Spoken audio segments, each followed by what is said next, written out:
اعوذ باللہ من الشیطان اللعین الرجیم بسم اللہ الرحمن الرحیم الحمد للہ وکفا وسلام علی عبادہ الذین اصطفیٰ. درود بھیجیے محمد و آل محمد.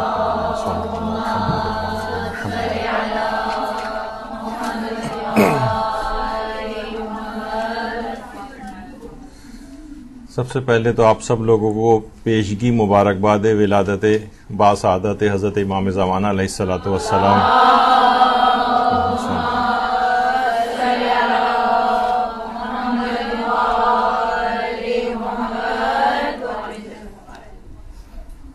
گیارہ سو 87 سال گزر گئے ہیں امام کی ولادت کو اور ان کی غیبت کو بھی، کیونکہ امام زمانہ علیہ الصلوۃ والسلام اپنی پیدائش کے دن سے ہی غیبت میں ہیں. بلکہ بعض علماء کا تو نظریہ یہ بھی ہے کہ حتیٰ کہ جو نواب اربعہ تھے، وہ 4 نائبین امام کے، وہ بھی امام کو اپنی آنکھوں سے نہیں دیکھ پاتے تھے. کوئی بھی توقیات کا سلسلہ ہوتا تھا، یا پردے کے پیچھے سے گفتگو ہوتی تھی، یا کوئی حجاب ہوتا تھا، بہرحال وہ براہ راست امام کی زیارت نہیں کر پاتے تھے. تو اتنا طویل عرصہ گزر گیا ہے، اور صاحبان ایمان کی مختلف صدیوں میں، ادوار میں اس خواہش کو لے کر اس دنیا سے گئے ہیں کہ کاش ہم اپنے زمانے کے امام کی زیارت کر سکتے.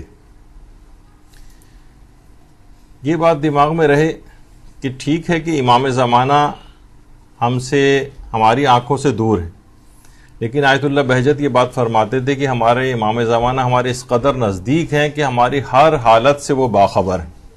ہم انہیں نہیں دیکھ پاتے ہیں اور ان سے غافل ہیں، اور ہم یہ سمجھتے ہیں کہ ہم ان سے بہت دور ہیں.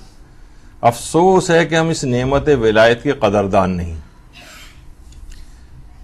علماء صحیح طور پر کہتے ہیں، ایک مثال دیتے ہیں کہ اگر مثلا کسی شخص کے پاس، یعنی مثال اتنی اچھی نہیں ہے لیکن بات کو سمجھانے کے لیے، کہ کسی کے گھر اگر مرغی ہے اور مرغی کہیں گم ہو جاتی ہے، اس کی پالتو مرغی، تو وہ ہر جگہ اس کو تلاش کرتا پھرتا ہے، ہر گلی کے اندر جاتا ہے، ہر آتے جاتے سے پوچھتا ہے کہ کیا تم نے کہیں میری وہ مرغی تو نہیں دیکھی.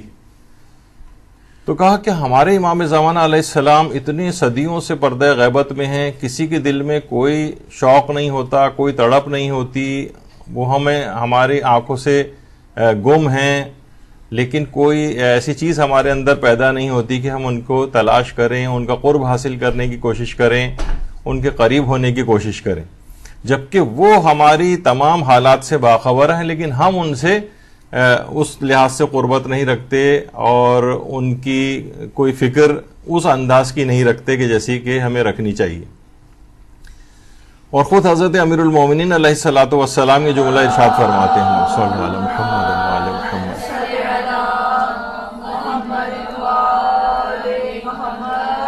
غیبت نعمانی جو کتاب ہے، اس میں یہ جملے ارشاد فرمائے ہیں کہ حجت خدا راستوں پر چلتے ہیں، گھروں اور مجلسوں میں تشریف لاتے ہیں، تمام دنیا میں مشرق سے مغرب تک گھومتے ہیں، لوگوں کی باتوں کو سنتے ہیں، مجلس میں موجود اشخاص پر سلام کرتے ہیں، لوگوں کو پہچانتے ہیں، در حالانکہ وہ خود نہیں پہچانے جاتے.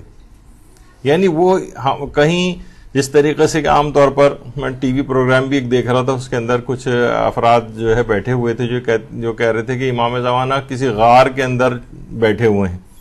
ایسا نہیں ہے، وہ لوگوں کے درمیان میں موجود ہے. جیسے کہ آپ نے اس روایت کے اندر بات سنی کہ ہر جگہ مجالس میں تشریف لاتے ہیں، محافل میں تشریف لاتے ہیں، مشرق و مغرب میں گھومتے ہیں، لوگوں پر سلام کرتے ہیں، وہ لوگوں کو پہچانتے ہیں. البتہ حضرت یوسف کی طرح سے ان کی غیبت ہے کہ وہ خود پہچانے نہیں جاتے. اور آیت اللہ بہجت کی بات فرماتے تھے کہ جو بارہا دیکھا گیا ہے کہ رسول خدا حضرت امیر المومنین علیہ السلام، شہزادی فاطمۃ الزہرا، امام حسن اور امام حسین علیہ السلام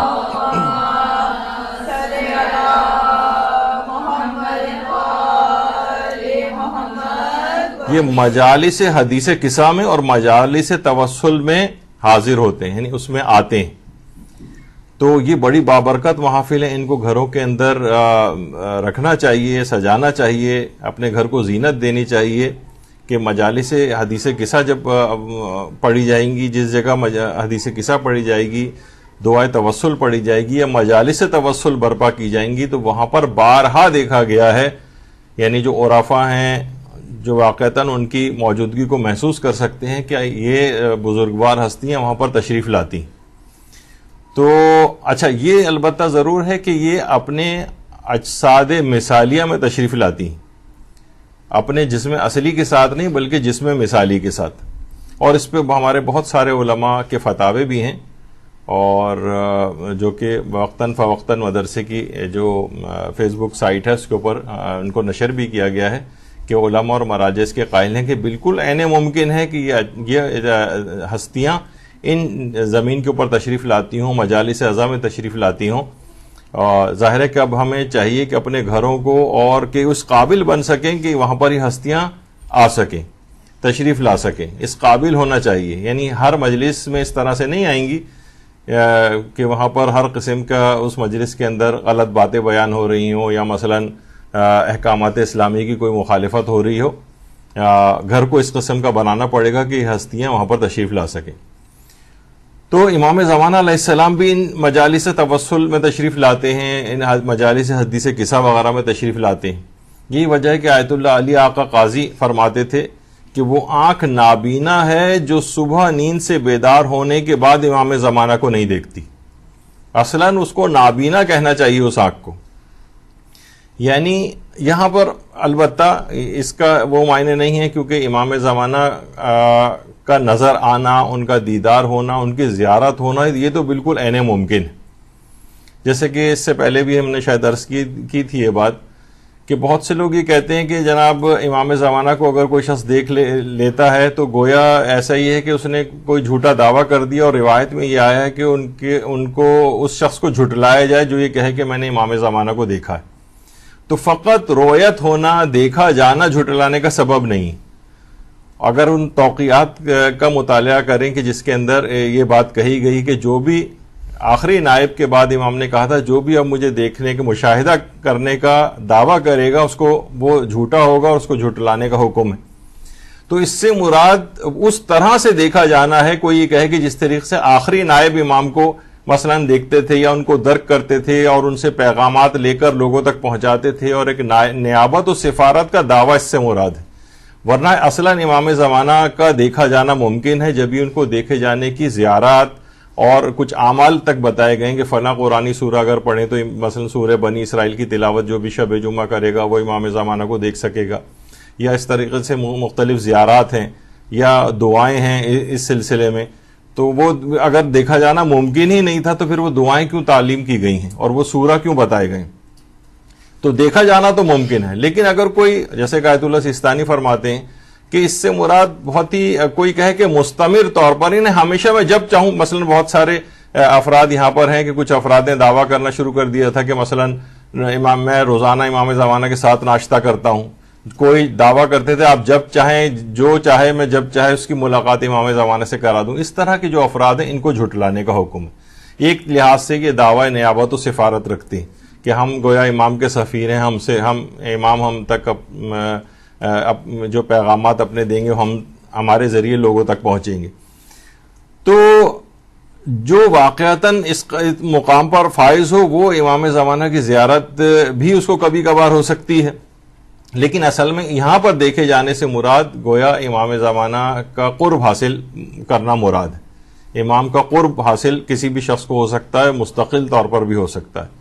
البتہ اس سے فزیکل اور آنکھوں سے دیکھا جانا ہمیشہ کے طور پر یہ اس سے مراد نہیں ہوتا ہے. تو یہ دماغ میں اس لحاظ سے بات رہے تو یہ عرفا وغیرہ کی باتیں ہیں جو عام طور پر لوگ سوچتے ہیں کہ شاید یہ فقط آنکھ سے دیکھے جانے والی باتیں ہیں. اسی طریقے سے سید ہاشم حداد یہ بھی بڑے عرفا میں گزرے ہیں اور آیت اللہ علی آقا قاضی کے شاگردوں میں سے تھے. یہ فرماتے ہیں جو شخص صبح بیدار ہو جائے اور احساس نہ کرے کہ حضرت ولی اثر اس کے ساتھ ہیں تو ایسا شخص شیعہ نہیں ہو سکتا. یعنی اس قدر امام زمانہ اپنے شیعوں سے قربت رکھتے ہیں، اس قدر نزدیکی رکھتے ہیں، اس قدر ان کا احساس رکھتے ہیں، اس قدر ان کی اطلاع رکھتے ہیں، اس قدر ان کا دکھ درد کے اندر شریک ہوتے ہیں، اس قدر ان کے لیے دعائیں کرتے ہیں کہ کسی بھی شخص کو جو صبح بیدار ہو اور وہ احساس نہ کرے کہ ولی اثر اس کے ساتھ ہیں، یعنی امام زمانہ گویا اس کی قربت کا وہ احساس نہ کرے، تو اصلاً یہ دیکھا جائے تو یہ خالص شیعہ نہیں. یہ کیسا ہے کہ اس کا زمانے کا امام اس دنیا کے اندر موجود ہے، زندہ ہے، آسمان پر اٹھایا نہیں گیا ہے، ظاہری طور پر وفات نہیں ہوئی ہے، اور یہ کوئی قربت ہی ان سے محسوس نہیں کرتا. یہ کیسا شیعہ ہے؟ کسی بھی زمانے مثلا امام زمانہ کہیں پر موجود ہوں، جو کہ ائمہ کے جو سابقہ ادوار تھے اس کے اندر موجود ہوتے تھے لوگ، تو یہ کیسا شخص ہے کہ وہ تو قربت کا احساس رکھتے تھے نا. اس کے بھی امام یہاں پر موجود ہیں لیکن یہ قربت کا احساس جو ہے وہ نہیں رکھ پا رہا ہے. تو یہ شخص شیعہ کہلانے کا مستحق نہیں. اسی طریقے سے آیت اللہ بہجت کہتے تھے امام زمانہ زمانے غیبت میں بھی علمی احاطہ رکھتے ہیں. دیکھیے ایک چیز بار بار عرفا کہتے ہیں، میں بیچ میں روک دیتا ہوں، ابھی آگے نہیں بڑھ رہا اس سے، کہ اکثر عرفا کے اور علماء کے اقوال میں ملتا ہے کہ امام زمانہ حاضر و ناظر ہیں. تو اس وقت یہ بات سن کر بہت سارے افراد جو ذرا وہابی فکر کے ذرا ہو گئے ہیں ہمارے ہاں، وہ فوراً کہتے ہیں کہ یہ تو صرف اللہ کی ذات ہے حاضر و ناظر ہونا. تو یہاں پر ہمیں دیکھنا چاہیے کہ دیکھیے جو جملے ہوتے ہیں نا وہ ان میں جس کے لیے کہے جاتے ہیں اس کے اعتبار سے ہوتے ہیں. ایک ہوتا ہے حاضر ہر جگہ خدا کی طرح سے حاضر ہونا، ایسا امام زمانہ اس طرح سے نہیں ہے کہ ہر جگہ جس طرح خدا حاضر ہے اس طرح سے ہو، لیکن وہ ناظر ہو سکتے ہیں، یعنی سب کے حالات سے باخبر ہو سکتے ہیں. اور یہ جو حاضر ہونے والا مسئلہ ہے کہ حاضر ہونا، اس سے مراد احاطہ علمی، ہر لحاظ سے ان کو چیزیں اپنے ماننے والوں کی، دنیا کی تمام چیزوں کی ان کو اطلاع ہے. خدا کے اوپر اصطلاحات کو قیاس نہیں کرنا چاہیے. تو آیت اللہ بہجت فرماتے تھے کہ امام زمانہ زمانے غیبت میں بھی علمی احاطہ رکھتے ہیں اور تمام امور کو دیکھتے ہیں اور فعالیت بھی رکھتے ہیں، یعنی جب جیسا چاہیں وہ تصرف کر سکتے ہیں امور میں. تو آقا بہجت فرماتے تھے کہ مرزا شیرازی بزرگ کے لیے یہ بات آتی ہے کہ متعدد پیغامات اور احکامات بھی امام زمانہ ان کو بھیجتے تھے. تو بہرحال امام زمانہ اس طرح سے علمی احاطہ رکھتے ہیں. اور خود امام زمانہ علیہ السلام فرماتے ہیں کہ میں تمہارے امور زندگی سے غافل نہیں ہوں اور نہ تمہاری یاد کو بھلانے والا ہوں. میں تمہاری یاد کو بھلانے والا نہیں ہوں. اور ہم نے امام زمانوں کو ایک لحاظ سے بھلا دیا ہے. بس ہم شاید یہ سمجھتے ہیں کہ جب زیارت پڑھی جائے اور امام کا نام آئے تو بس گردن کو ذرا سے جھکا دیا جائے، وہ بھی ایک اہم چیز ہے، میں اس کی کوئی مذمت نہیں کر رہا ہوں، لیکن اس کے علاوہ بھی بہت سی ذمہ داریاں ہیں جو کہ آج ہمارا عنوان بن رہا ہے کہ امام زمانہ کا خدمت گزار کیسے بنا جائے اور اس کے عملی اقدامات کیا ہوں. عام طور پر اس کے ذرا فلسفیانہ اور منطقی طور پر ان چیزوں پہ گفتگو کی جاتی ہے، لیکن لوگوں کو یہ پتہ نہیں چلتا کہ ہم خدمت گزار بننا چاہیں تو کیا ہے ہمارے پاس، روڈ میپ کیا ہے، طریقہ کار کیا ہے، ہم کیسے بنیں گے. اور آیت اللہ جواد انصاری حمدانی واقعی بہت اچھی مثال دیتے تھے. فرماتے تھے ہماری مثال اس بچے کی مانند ہے جس کا باپ اس کا ہاتھ پکڑے کہیں لے جا رہا ہے اور وہ اپنے سفر کے دوران ایک بازار سے عبور کرتے ہوئے شوکیس کو اور ان چیزوں کی طرف متوجہ ہو کر باپ سے ہاتھ چھڑا کر بھاگ جاتا ہے بچہ. اور جب بچہ متوجہ ہوتا ہے تو دیکھتا ہے اس کا باپ موجود نہیں، تو یہ سمجھنے لگتا ہے کہ اس کا باپ کہیں گم ہو گیا ہے، جبکہ حقیقت میں وہ خود گم ہوا ہے. انبیاء اور اولیاء مخلوق کے سرپرست اور باپ کی مانند ہے. لوگوں کا ہاتھ وہ پکڑتے ہیں تاکہ انہیں دنیا کی بازار سے سلامتی کے ساتھ گزار کر لے جائیں، لیکن اکثر مخلوق دنیاوی مفادات کی شیدائی ہوتے ہیں اور اب باپ کا ہاتھ چھڑا کر دنیا کے بازار میں گم ہو جاتے ہیں. امام زمانہ غائب نہیں ہوئے ہیں بلکہ ہم گم ہو کر حجابات میں پڑ گئے. ہم نے اپنا ہاتھ ان سے چھڑا لیا ہے اور ہم سوچ رہے ہیں امام زمانہ غائب ہیں. بھائی آپ غائب ہو گئے. آپ چاہیں تو امام زمانہ کی خدمت گزاری کر کے ان کا قرب حاصل کیا جا سکتا ہے اور دوبارہ اپنے ہاتھ کو ان کے ہاتھ میں دیا جا سکتا ہے. تو اصلاً اپنے ان حجابات کو ہٹانا پڑے گا. جیسے کہ کہا جاتا ہے نا، شاید میں نے آپ کی جو پہلی کلاس ہوئی تھی اس میں یہ بات شاید عرض کی تھی کہ ایک جملہ آتا ہے کہ علم حجاب اکبر. امام خمینی بھی کہتے تھے، لیکن وہ کہتے تھے اس علم اس حجاب کے اس میں داخل ہو کر اس حجاب کو چاک کیا جائے گا. یعنی علم سے حجاب آئے گا نہیں، حجاب اکبر ہے، لیکن اس میں داخل ہو کر حجاب کو چاک کیا جائے. تو اسی طریقے سے یہ ہمارے آنکھوں پر جو حجابات اور پردے پڑے ہوئے، یہ نافرمانی کے پردے، ان پردوں کو جو ہے وہ ہٹانا پڑے گا. یہی وجہ ہے کہ بہت سے لوگ کہتے تھے کہ ایک دفعہ جو طلاب تھے مدرسے رفاع کے، یعنی اس سے پہلے کی بات ہے، یعنی جو کہ جب یہ انقلاب برپا ہوا تھا وہاں پر، تو لوگوں نے کہا کہ آپ جو ہیں، ہم نے دیکھا ہے کہ آپ امام زمانہ کا بہت کم نام لیتے ہیں. تو امام یہ سن کر، یعنی امام خمینی سن کر کھڑے ہو گئے، یعنی ایک لحاظ سے ذرا غصے ہوئے اور کہنے لگے یہ تم کیا کہہ رہے ہو، یعنی کہ جتنا بھی کچھ ہمارے پاس ہے اور جتنا کچھ بھی ہم نے کیا ہے سب کچھ امام زمانہ کے لیے تو کیا، یہ انقلاب بھی برپا ہم نے امام زمانہ کے نام پر کیا ہے. یعنی تم یہ تم نے کیسے کہا کہ آپ کی زبان سے ہم امام زمانہ کا نام نہیں سنتے. ایک شخص پوری اپنی زندگی امام زمانہ کے تمام احکامات کے فرامین میں لگا رہا ہے اور آپ اس کے ایک مثلا جملے کو پکڑیں کہ کہاں کہاں کب کب کیسے کیسے ناموں کو جو ہے وہ استعمال کر رہا ہے. جیسے کہ بہت سے لوگ کہتے ہیں کہ ہم نے دیکھا ہوگا کہ مدرسۃ القائم کے فیس بک پیج پہ اکثر علماء کے اقوال جو ہے وہ اکثر زیادہ لگائے جاتے ہیں، فقہا وغیرہ کے. تو بہت سے لوگوں کا اعتراض ہوتا ہے کہ بھئی یہ آپ فقہا کے اقوال اس کے اوپر اتنے زیادہ کیوں لگاتے ہیں، آپ کو تو صرف احادیث لگانی چاہیے. کچھ کہتے ہیں آپ یہ 90% احادیث لگاتے ہیں تو قرآن کی آیات کیوں نہیں لگاتے. تو وہ ہر صورت میں یعنی لوگ صرف الفاظ یہ نہیں دیکھتے کہ اس کے اندر بھی مفہوم، یعنی فقہا نے جو یہ ہم اقوال لگائے ہیں وہ بھی امام زمانہ کی محبت ہی کے لیے، معصوم کے لیے لگائے ہیں تاکہ لوگوں کے اندر ایک جذبہ اجاگر ہو، لوگوں کو پتہ ہو. پھر دوسری ایک اور بھی چیزیں آج کل فقہا اور مراجع کو مقصر بھی کہا جانے لگا ہے. جیسے کہ ایک لحاظ سے یہ جو جس طالب علموں نے اعتراض کیا تھا، ایک لحاظ سے یہی تھا نا کہ آپ کی زبان پر ہم زیادہ امام زمانہ کا نام کیوں نہیں سنتے. یعنی ایک لحاظ سے وہ مقصر ہونا دوسرے الفاظ میں، وہاں اس زمانے میں شاید یہ اتنی ٹرم ایجاد نہیں ہوئی تھی، اتنی پاکستان کے معاشرے میں ایجاد ہوئی بھی ہے.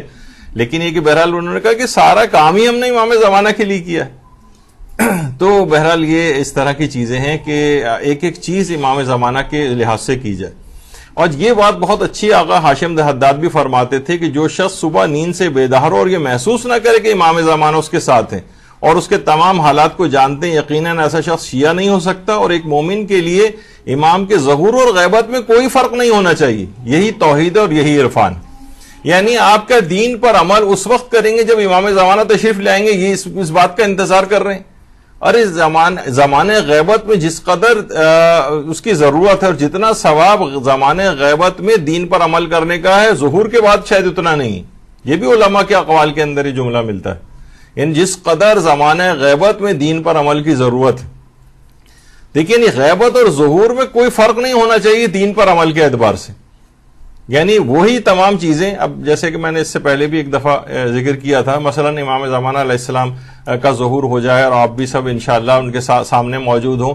تو جیسے کہ پرانے بھی ائمہ کے ادوار میں ہوتا تھا کہ لوگ مختلف شہروں میں رہتے تھے، مختلف ملکوں میں رہتے تھے، ان کی روزانہ امام زمانہ سے کہاں ملاقات ہوتی تھی. بس جو مدینے وغیرہ میں رہتے تھے افراد ان کی امام سے ملاقات ہو جایا کرتی تھی. تو امام اگر بالفرض جیسے کہ امام اس دنیا میں موجود ہیں پردہ غیبت میں، ایک لحاظ سے وہ ہے کہ مثلا امام کوفے کو اختیار کریں گے دارالحکومت کے طور پر، اور امام ہمیشہ یعنی وہاں پر مستقل سکونت کو اختیار کریں گے، اور آپ ہوں گے مثلا پاکستان میں. تو کتنے عرصے کے بعد آپ ٹھیک ہے امام کی اس طرح سے اطلاعات آپ کو ملیں گی، لیکن آپ کی ملاقات ویسی نہیں ہو سکے گی. آپ کو دین پر عمل ویسے ہی کرنا پڑے گا. تو غیبت میں دین پر عمل کے اعتبار سے غیبت میں اور ظہور میں کوئی فرق نہیں. جس قدر امام زمانہ جب ظہور کر جائیں گے اس وقت بھی اسی قدر دین کے اوپر عمل ضروری ہوگا، غیبت میں بھی اسی قدر عمل ضروری ہے. تو اس لحاظ سے لوگوں کو کہ انتظار اس بات کا ہے کہ امام آئیں گے تو ہم ٹھیک ہوں گے تو پھر ہم اپنے آپ کو نیک بنائیں گے. نہیں، ایسا نہیں. غیبت اور ظہور میں دین پر عمل کے اعتبار سے کوئی فرق نہیں. اور یہ بھی آیت اللہ جواد انصاری حمدانی بھی بات فرماتے تھے کہ پوچھا گیا کہ امام زمانہ کب ظہور فرمائیں گے، تو انہوں نے کہا کہ اس وقت ظہور فرمائیں گے جب ان کا ظہور اور غیبت تمہارے لیے مساوی ہو جائے، اس وقت ظہور ہو جائے گا.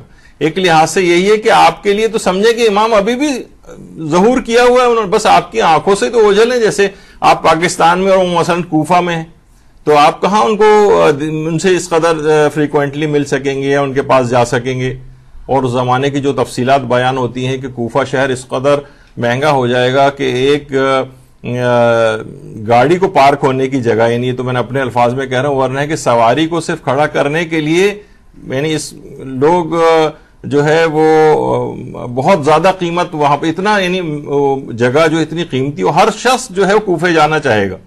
اور بہت سارے افراد جو کہ امام زمانہ علیہ السلام جو جمعے کی نماز پڑھائیں گے وہاں پر، تو ان کی پیچھے نماز پڑھنے کے لیے لوگ بدھ سے سفر کرنا شروع کریں گے تاکہ جمعے تک وہاں پہنچ سکیں. اللہم صلی علی محمد.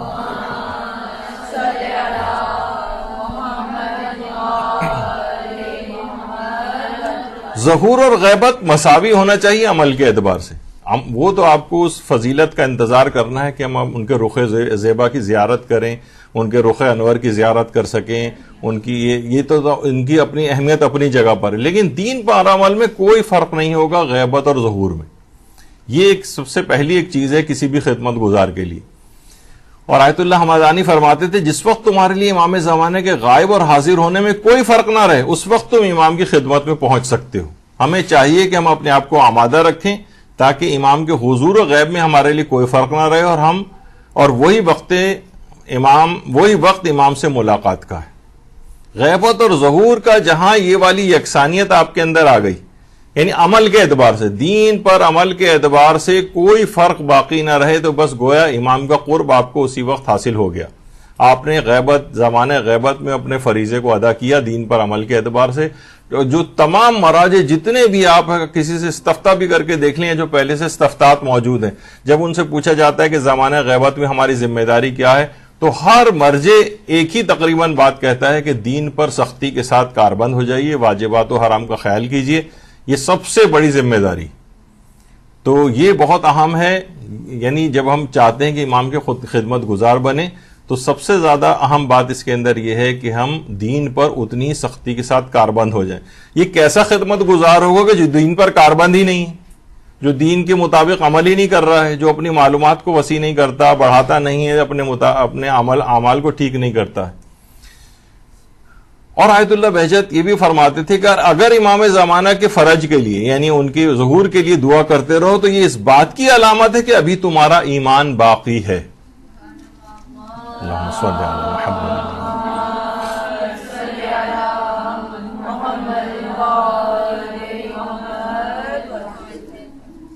تو امام زمانہ کے لیے مسلسل دعا کرتے رہو, یہ اس بات کی علامت ہوگی کہ تمہارا ایمان ابھی باقی ہے.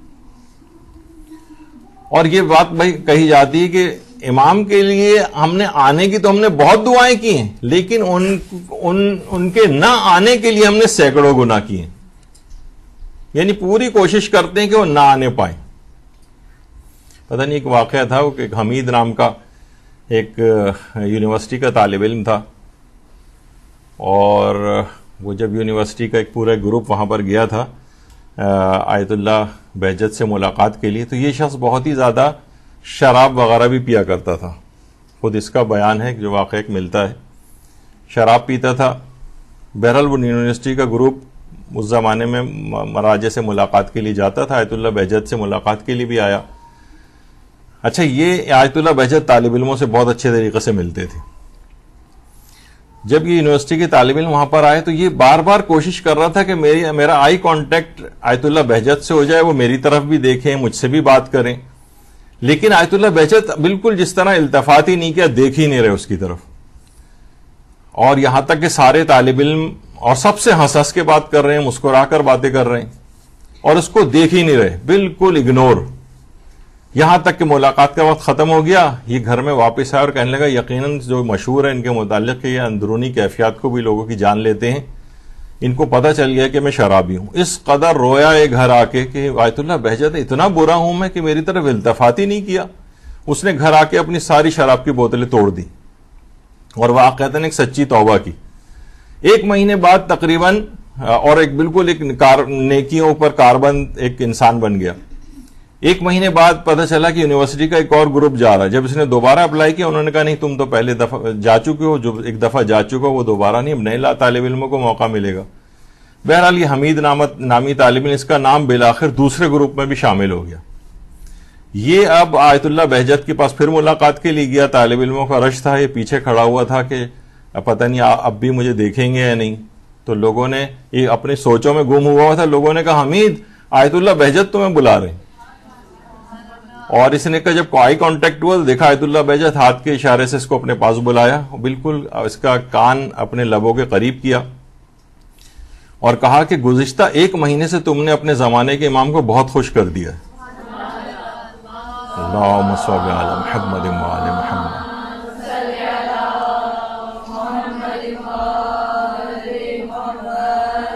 اور ہر گناہ کو چھوڑنا امام زمانہ کے چہرے اقدس پر مسکراہٹ لانے کا سبب ہے. یعنی جب ہم کبھی بھی ایک گناہ بھی ترک کرتے ہیں تو امام زمانہ کا دل خوش ہو جاتا ہے. اور خاص طور پہ جب بھی علماء کہتے ہیں،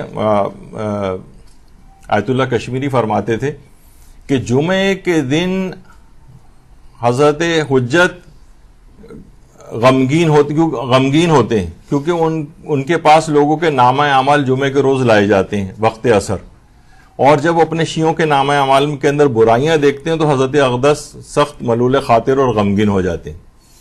تو بہرحال جتنے ہم گناہ کو ترک کریں گے، یعنی پہلی چیز یہ ہے امام زمانہ کا خدمت گزار بننے کی کہ آپ کو گناہوں کو ایک ایک کر کے ترک کرنا پڑے گا. یکمشت ایک ساتھ ترک کر دیں یا رفتہ رفتہ ترک کریں.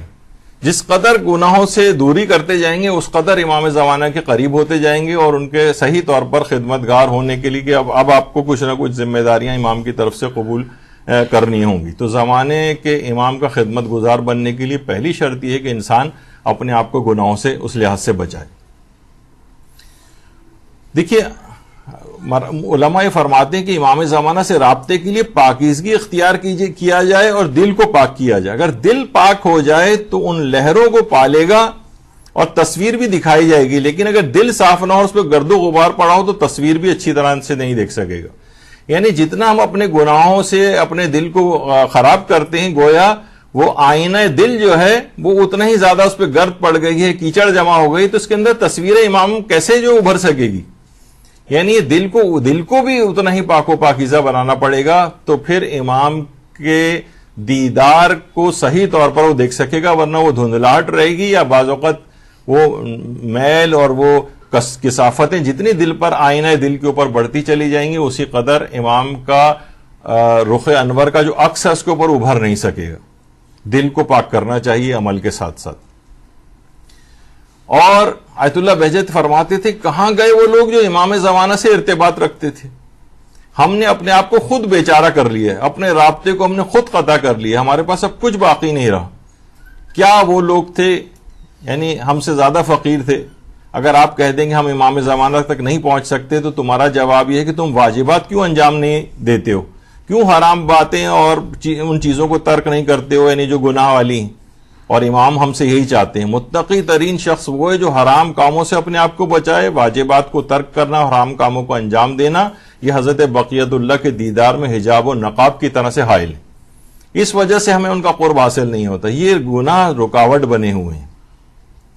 یہ ایک بہت اہم اس میں چیز ہے. جب بھی آیت اللہ کشمیری فرماتے تھے کہ جب بھی تم متقی بن جاؤ گے تو امام زمانہ کی خدمت میں پہنچنے کی اجازت فراہم ہو جائے گی.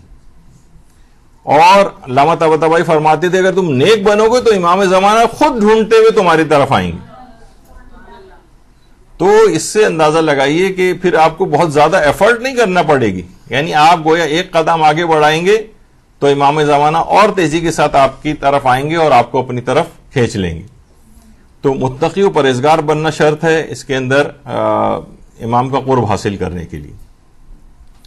یہی بات آیت اللہ طباطبائی فرماتے تھے کہ امام نے یہی بات فرمائی کہ تم صالح ہو جاؤ تو ہم خود تم کو تلاش کر لیں گے. اچھا دیکھیے رجب علی خیاط جو خود بڑے عرفا میں شامل تھے وہ یہ بات فرماتے ہیں کہ ان کے دوستوں میں سے ایک بات بیان کرتا ہے کہ جتنے سال میں رجب علی خیاط کی خدمت میں تھا میں نے احساس کیا کہ حضرت حجت کے ظہور کے علاوہ کوئی خواہش ان کی نہیں تھی. دوستوں کو بھی یہی یاد دہانی کراتے تھے کہ جہاں تک ہو سکے ظہور حجت کے علاوہ خدا سے اور کوئی کسی چیز کی دعا نہ مانگے. آپ کی حالت انتظار ایسی تھی جب کوئی شخص کسی دوسرے سے امام کے ظہور کے بارے میں بات کرتا تھا تو ان کی حالت منقلب ہو جاتی تھی اور وہ رونے لگتے تھے. یعنی اس قدر اپنے زمانے کا امام موجود ہے، اتنا بڑا ایک سانحہ ہمارے ساتھ ہوا ہے اور ہم کتنے مطمئن ہیں کہ ہمارا امام موجود ہے، اس زمانے میں موجود ہے، ہمارے درمیان اطراف میں کہیں ہوتا ہے وہ، لیکن ہم اس کو دیکھ نہیں پاتے ہیں، اس کا قرب ہم حاصل نہیں کر پاتے. تو رجب علی خیاط ہر وقت امام کا ذکر کرتے رہتے تھے. مومنین کی زبانوں پر امام کا ذکر ناپید ہو گیا ہے. آپ اپنی محافل میں دیکھ لیں، اپنی اس میں دیکھ لیں، اپنی گیدرنگز میں دیکھ لیں، خواتین سب جب بیٹھ کے باتیں کر رہی ہوتی ہیں، کئی کئی گھنٹوں کی آپ کی باتیں ہوتی ہیں، مرد حضرات کی باتیں ہوتی ہیں، جوانوں کی باتیں ہوتی ہیں، مرد ہیں تو سیاسیات کی باتیں ہو رہی ہیں، خواتین ہیں تو ان کے اپنے الگ شوق اور چیزیں، اس میں کہیں امام زمانہ نہیں. کہیں آپ کبھی بھی نوٹ کر کے دیکھ لیں امام زمانہ کا کس قدر تذکرہ ہو پاتا ہے، اور معلومات ہی لوگوں کو کس قدر ہے اپنے زمانے کے امام سے متعلق معلومات ہی نہیں. یہ بہت بڑا ایک المیہ ہو گیا ہے، اور بس ایک گویا امام ایک افسانوی اور ایک خیالی اور تصوراتی ایک شخصیت ہمارے نزدیک ہو گئے. افسانوی گویا ایک شخصیت ہے، نہیں ایسا نہیں، ایک ریالٹی ہے اس لحاظ سے، لیکن ہم اس ریالٹی کو فیل نہیں کر رہے ہیں، اس حقیقت کا اندازہ نہیں کر پا رہے. اچھا اب دیکھیے ظہور امام سے متعلق کچھ انحرافی افکار یہ خود ہم سب کے اندر آ گئے. مثلا ایک انحرافی فکر کیا ہے، بھائی جو کچھ کرنا ہے امام زمانہ نہیں کرنا ہے، ہم کیا کر سکتے. یہ اکثر آپ ہمیں مختلف جو ذاکرین وغیرہ ہیں بعض ان کی تقریروں کے اندر یہ چیز ملتی کہ بھائی جو کچھ کرنا ہے امام نے کرنا ہے، ہمیں کچھ کرنے کی کیا، ہمارا کام تو فقط یہ کہ ہم حسین کرتے رہیں. مثلا وہ بھی کرنا ہے، وہ سب سے عام چیز ہے، لیکن یہ کہ عملی اقدام کچھ بھی نہیں کرنا ہے، جو کچھ ہوگا امام خود کر لیں گے. دوسری یہ کہ غیبت امام میں کچھ خدمت انجام دیے بغیر ظہور کے وقت انصار امام بننے کی تمنا کرنا ہے.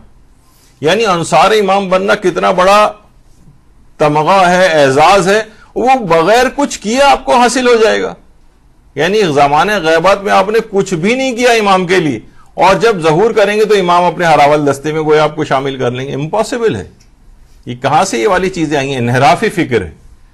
ظہور کے وقت بھی وہی تمام افراد امام کے لیے اٹھائے جائیں گے کہ جو کہ غیبت کے زمانے میں کام کر چکے ہوں گے. جیسے ہم نے ایک دفعہ پہلے کہا تھا کہ آپ کو تماشبین کے طور پہ نہیں اٹھایا جائے گا کہ چلیے آئیے امام زمانہ کا ظہور ہو گیا، اب دیکھیے امام زمانہ کیسے کریں گے، اور آپ گویا آپ کمرے میں موبائل فون ہاتھ میں لیے بس آپ ایئر کنڈیشن روم کے اندر بیٹھ کے امام کی خبر رکھیں گے.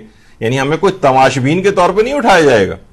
اس قدر کام کرنا پڑے گا، اس قدر محنت کرنی پڑے گی کہ بہت سی روایات میں یہ بات آئی ہے کہ امام کے جو اصحاب ہوں گے وہ آرام بھی اپنی سواریوں پر کریں گے. اتنا بھی وقت نہیں ان کے پاس، قدر کام کرنا پڑے گا امام کے ظہور کے بعد بھی. یعنی یہ نہیں ہوگا کہ بس ہر وقت بس وہ دماغ میں ہے کہ بس وہ انگور کا درخت لٹکا ہوگا، اس میں انگور لیٹ کے آپ بس کھاتے رہیں گے کہ اب تو شیر بکری سب پانی ایک گھاٹ کے اوپر وہ پانی پی رہے ہیں. یہ سب کچھ بعد میں ہوگا، لیکن اصلاً آپ کو کیا کرنا ہوگا، خدمت کرنی پڑے گی، اور زمانے غیبت میں خدمت کرنی پڑے گی تو پھر آپ زمانے ظہور میں خدمت کے قابل ہو سکیں گے. تیسری انحرافی فکر یہ غیبت امام میں اپنی ذمہ داریوں کی فکر کے وجہ علامات ظہور معلوم کرتے رہنا. نوجوانوں کا ایک کھیل اس لحاظ سے بن گیا ہے کہ اچھا اب دیکھیے یہ علامت پوری ہو گئی، اب کتنی علامتیں پوری ہو گئی، اتنی ایک دفعہ ہمارے استاد محترم نے کہا تھا کہ پچھلے چند سالوں کے اندر 100 سے زائد علامات پوری ہوئی ہیں امام زمانہ کے ظہور کی، ورنہ 50 سال کا عرصہ گزر جاتا تھا، مشکل سے ایک علامت پوری ہوتی تھی. اب ساری دنیا پوچھنے پہ تیار ہو گئی ہے کہ جناب یہ وہ نا 100 علامتیں کون سی پوری ہوئی ہیں. بھائی آپ کو علامت پوری ہو کے یعنی اس کا کیا کرنا ہے اس کا، یعنی اگر ایک لحاظ سے یہ بات کہیں بیان ہو بھی گئی ہے تو آپ صرف علامتیں پوری ہونے کی صرف ایک اپنی وہ ٹک کرتے رہیں گے کہ بھئی یہ ہو گئی، اس سے کیا فرق پڑے گا. اصلاً یہ ہے کہ آپ کو اپنے عمل کو ٹھیک کرنا ہے. یہ بھی ایک انحرافی فکر ہے کہ ذمہ داریوں سے بے فکر ہو گئے اور بس علامتوں کی فکر کر رہے ہیں کہ کتنی پوری ہوئی. چوتھی انحرافی فکر یہ کہ ظہور امام زمانہ کو الہی احکام کے نفاذ کی کوششوں اور زحمتوں کا زمانہ سمجھنے کے بجائے عیش و آرام کا زمانہ سمجھنا.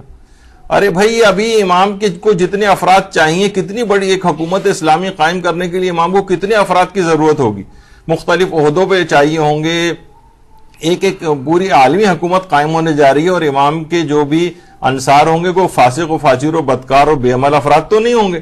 تو آپ کو اتنی تعداد میں باعمل افراد کی ایک کھیپ تیار کرنی ہے، لوگوں کو خود سے وہ اپنے آپ کو بہتر بنانا ہے تاکہ وہ امام کے عامل بن سکیں، یعنی امام کے عہدے کو قبول کرنے کے قابل ہو سکیں. فاسق و فاجروں اور بدکاروں کو عہدہ نہیں دیا جائے گا امام کی طرف سے. تو وہ کیا کرتے ہیں کہ عیش و آرام کا زمانہ سمجھ رہے ہیں غیبت کو. نہیں، یہ اپنے آپ کو بدلنے اور محنتوں اور زحمتوں کا زمانہ ہے. لوگوں کی تعداد، نیک افراد کی تعداد کو بڑھانا ہے. اس کے لیے آپ کو عملی میدان میں کوششیں کرنی ہیں لوگوں کو نیک بنانے کی، تاکہ امام کا ظہور کی راہ ہموار ہو جائے. یہ عیش و آرام کا زمانہ نہیں. یعنی ہم سوچتے ہیں کہ بھائی بہت مشکلات ہو گئی، امام زمانہ جلد سے جلد ظہور کریں آ کر، اور ہم بہت اطمینان سے ہم بیٹھ کے آرام سے ٹی وی وغیرہ دیکھیں، کوئی قتل و غارت گری نہ ہو، بہت اطمینان کے ساتھ زندگی گزاریں. تو یہ دماغوں میں لوگوں کے آگے عیش و آرام کی زندگی. پانچویں یہ جو انحرافی فکر ہے، اجتماعی ذمہ داریوں کو نظر انداز کر کے فقط چند عبادات کو انجام دے کر گوشہ نشینی کی زندگی گزارنا. ٹھیک ہے، میں نے اپنی نمازیں پڑھ لی ہیں، روزے میں نے رکھے ہیں، وقت پہ خمس میں نکال دیتا ہوں، یہ بھی بہت بڑی عبادت ہے. وہ یہ بھی آج کل کوئی کر رہا ہو تو بڑا کارنامہ ہے اس کا. لیکن اجتماعی ذمہ داریوں کو نظر انداز کر کے گوشہ نشینی کی طرح سے بس اپنی فکر کے اندر صرف رہنا، یہ خود غرضانہ ایک طریقہ، اور یہ خود بھی بچ نہیں پائے گا زمانے کی ان آسیب زدگی سے کہ جو کہ یا اس کی اولادیں وغیرہ اگر اس نے اجتماعی ذمہ داریاں اپنی نہ نبھائیں، ابھی جس کا بھی آگے چل کر ہم تذکرہ کرنے والے. اور اگلی انحرافی فکر یہ کہ صاحبان علم کا امر بالمعروف و نہی عن المنکر کے سلسلے میں خاموشی اختیار کرنا.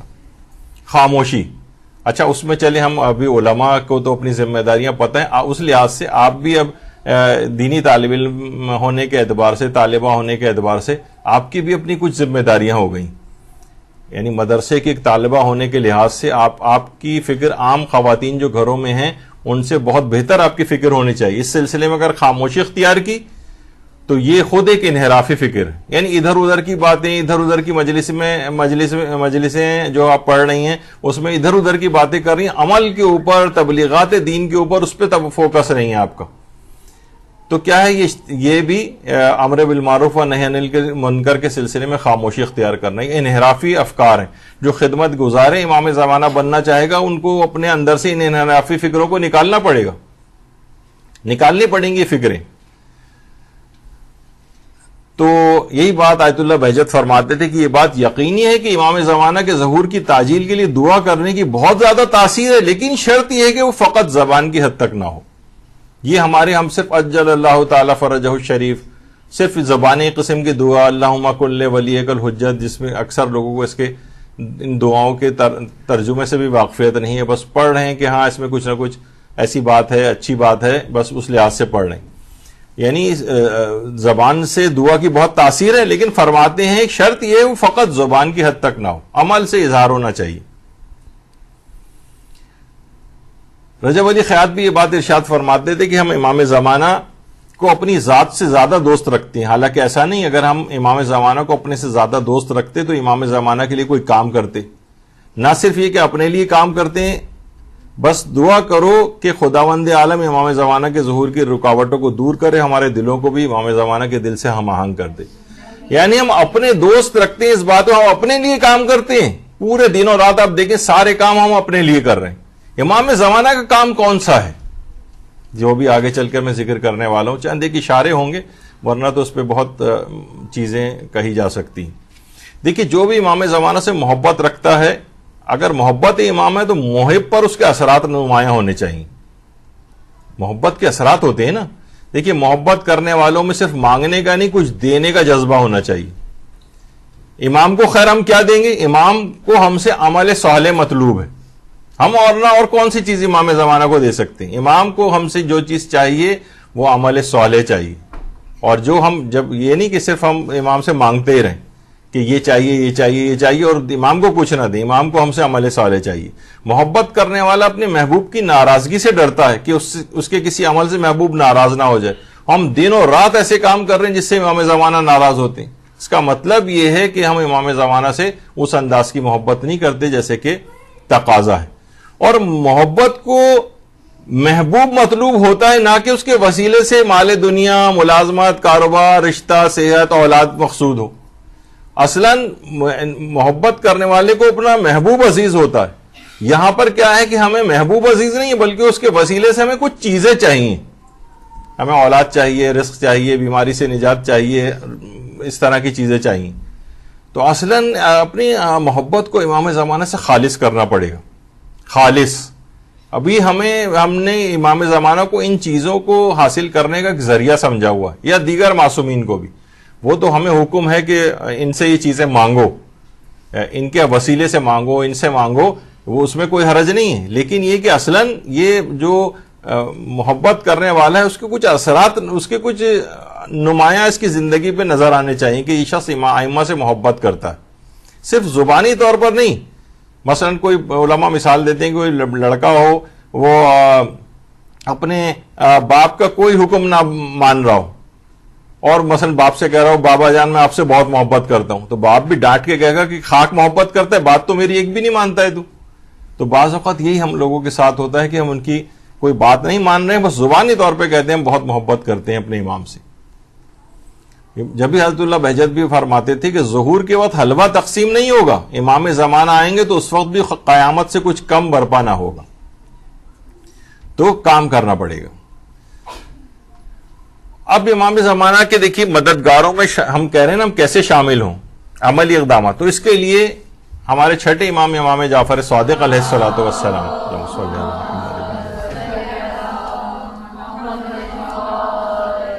کہ فرماتے جو شخص بھی نماز جمعہ کے بعد 7 مرتبہ کہے اللہم صلی علی محمد وآل محمد وعجل فرج آل محمد، تو یہ شخص حضرت کے اصحاب اور مددگاروں میں شامل ہو جاتا ہے. یعنی یہ والا عمل ایسا ہے کہ یہ بھی آپ کو حضرت حجت کے خدمت گزاروں میں شامل کروا دے گا اگر کوئی پابندی سے اس کو نماز جمعہ کے بعد 7 مرتبہ یہ کہنا شروع کر دے. آقا سید مرتضی مجتہدی سیستانی ان کی کتاب صحیفہ مہدویہ اس کے اندر بھی یہ والی روایت موجود ہے. یہ دعا کے حوالے سے بات ہو گئی. اچھا اب دیکھیے ایک چیز خاص طور پر یہ آپ کی خدمت میں عرض کر دی جائے، یہ جو خاتون آپ کے سامنے یہ خود آپ حیران ہوں گی کہ یہ عراق کی خاتون ہے، عراق کی صوبہ تکریت جو عراق کا ایک صوبہ ہے اس سے ان کا تعلق ہے. ام القصی الجیبوری ان خاتون کا نام ہے. ان کو طاعت و تکریت یا طاعت العصر کہا جاتا ہے. آپ کو پتہ ہے طوعہ یا طوعہ یہ کس کا نام تھا؟ مسلم ابن عقیل علیہ الصلوۃ والسلام کو جس خاتون نے اپنے گھر میں پناہ دی تھی اور اپنی جان کی پرواہ نہیں کی تھی اس کا نام تھا طوعہ.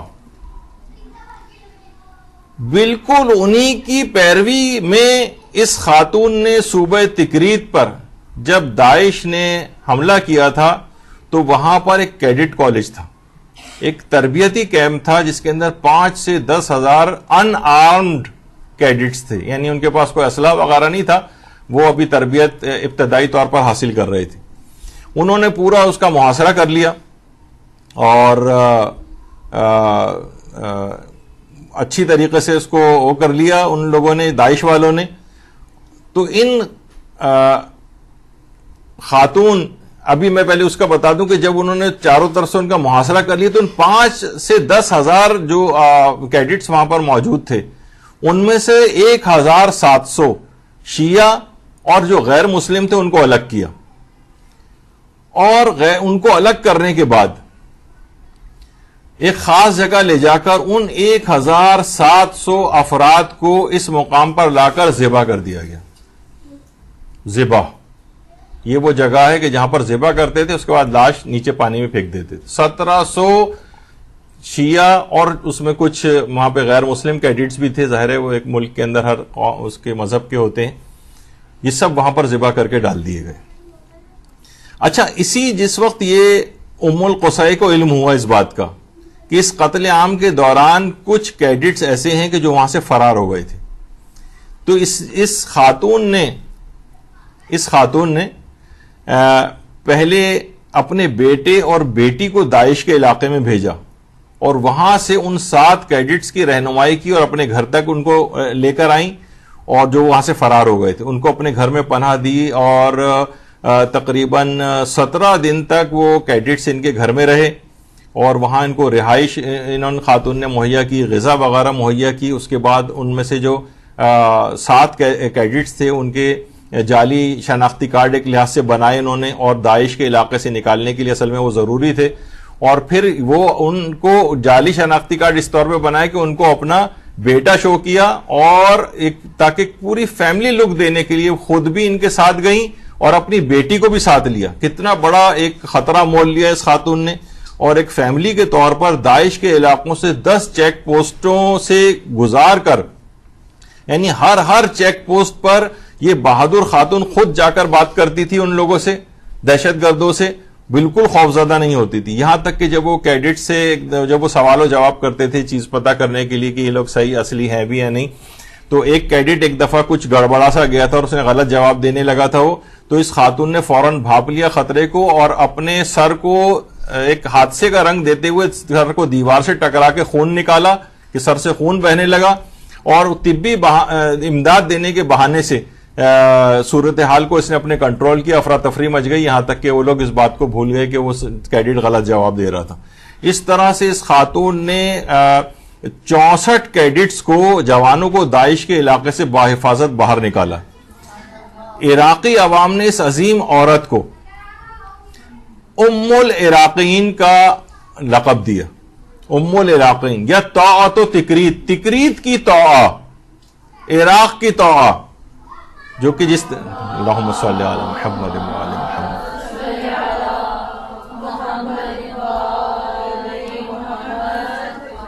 اچھا، ایک خصوصیت اب اس میں اور بتا دیجیے آپ کو، اس سے ایک مسئلہ اور بھی حل ہوگا. یہ خاتون غیر شیعہ مسلمان ہے، غیر شیعہ. دیکھیں امام زمانہ علیہ السلام کا جب ظہور ہوگا تو اکثریت جو ہے غیر شیعہ مسلمان افراد کی یہ مذہب حقہ کو قبول کر لے گی. اکثریت اس کے اندر جو افراد ہیں وہ اکثریت ایسی ہوں گے کہ جب امام زمانہ تشریف لائیں گے تو مذہب حق کو قبول کریں گے. یہی وجہ ہے کہ آیت اللہ سیستانی نے برادران اہل سنت کو اپنا نفس اور اپنا جان بھی قرار دیا. یعنی دیکھیے عام عوام جو ہوتی ہے نا، زیادہ تر عام عوام کے دل تعصبات سے پاک ہوتے ہیں. یہ تو چند افراد کا ایک گڑبڑ جو انہوں نے کر رکھی ہے معاشرے میں، اس سے تعصبات ذرا فروغ پا رہے ہیں، ورنہ اصلاً یہ تمام افراد ایک دوسرے کے ساتھ گھل مل کر رہنا چاہتے ہیں اور ہر قسم کی دہشت گردی کو ناپسند کرتے ہیں، آپس میں مذہبی منافرت کو ناپسند کرتے ہیں.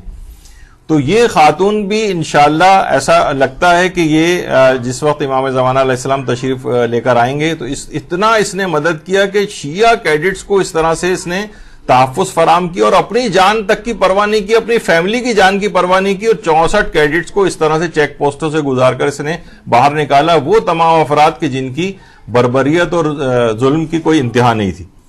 اور جس وقت یہ خاتون جب حرم امام حسین میں تشریف لائی تھی تو ان کا اللہم صلی علی محمد و علی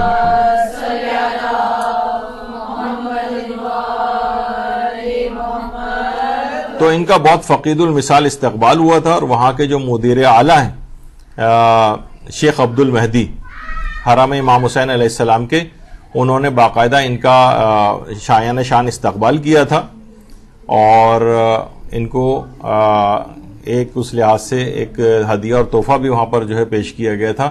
تو عراق کی عوام نے ان کو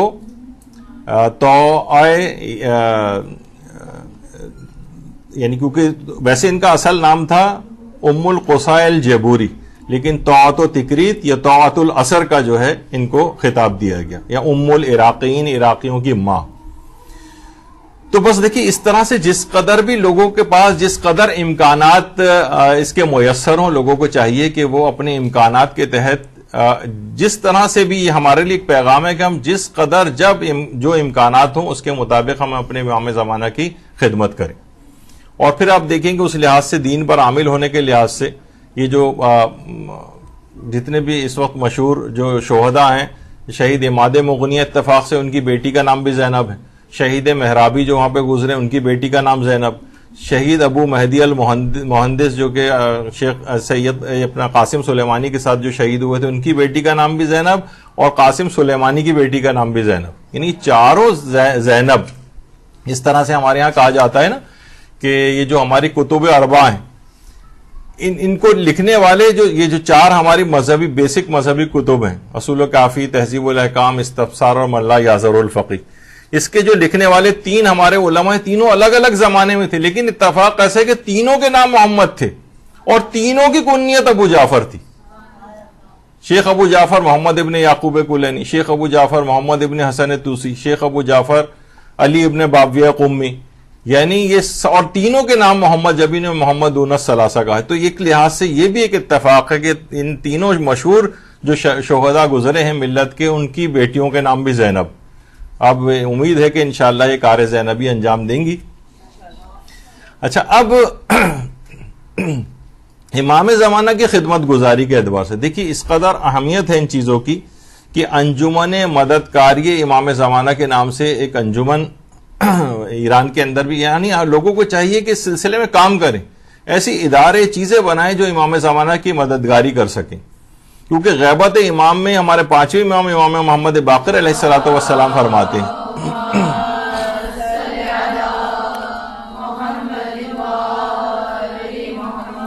فرماتے ہیں کہ تم میں سے صاحبان قدرت ضعیفوں کی مدد کریں، غنی اور مالدار فقیروں کی دستگیری کریں، ہر انسان اپنے بھائی کو مفید نصیحت کرے. یعنی ایک تو وہ والا کام بھی کرنا ہے آپ نے جو چیریٹی ورک ہے، لوگوں کی مدد کرنا ہے، اور اس کے ساتھ کیا ہے ہر شخص اپنے بھائی کو مفید نصیحت یعنی امر بالمعروف اور نہی عن المنکر یعنی تبلیغات کا کام. یہ ذمہ داریوں میں سے ایک ذمہ داری پانچویں امام نے قرار دی. یہ اپنی خدمت گزار بننے کے لیے آپ کو یہ والے کام کرنے پڑیں گے، یعنی خدمت خلق بھی کرنی ہے اور تبلیغ دین بھی کرنی ہے. پانچویں امام کی حدیث کے اندر اس ذمہ داریوں کا ایک خلاصہ بیان کیا گیا ہے. تو دیکھیے اپنے دل سے، اپنے قول اور فعل سے امام زمانہ کی خدمت کیجیے، یعنی دل سے بھی، اپنے قول سے بھی، اپنے فعل سے بھی. مثلا ایک تو یہ کہ اپنے جو مثلا اپنے بچوں کے نام، اپنے اداروں کے نام، کوئی چیز کو قائم کریں آپ، اس کا نام امام زمانہ کے نام پر یا ان کے القاب پر رکھیں. اس سے ہر وقت ان کی ایک یاد قائم ہوگی. اور الحمدللہ ہمارا اپنا مدرسہ مدرسۃ القائم امامی کے اس لقب سے موسوم اس کو کیا گیا ہے تاکہ ہر وقت یعنی نام کا ذکر کرنے سے ان کی شخصیت ہر وقت ہماری آنکھوں کے سامنے اور ہمارے دل میں رہے. دیکھیے اپنی صلاحیت اور ذوق اور امکانات کو دیکھتے ہوئے خدمت کا تعین کیجیے. آپ میں کیا صلاحیت ہے؟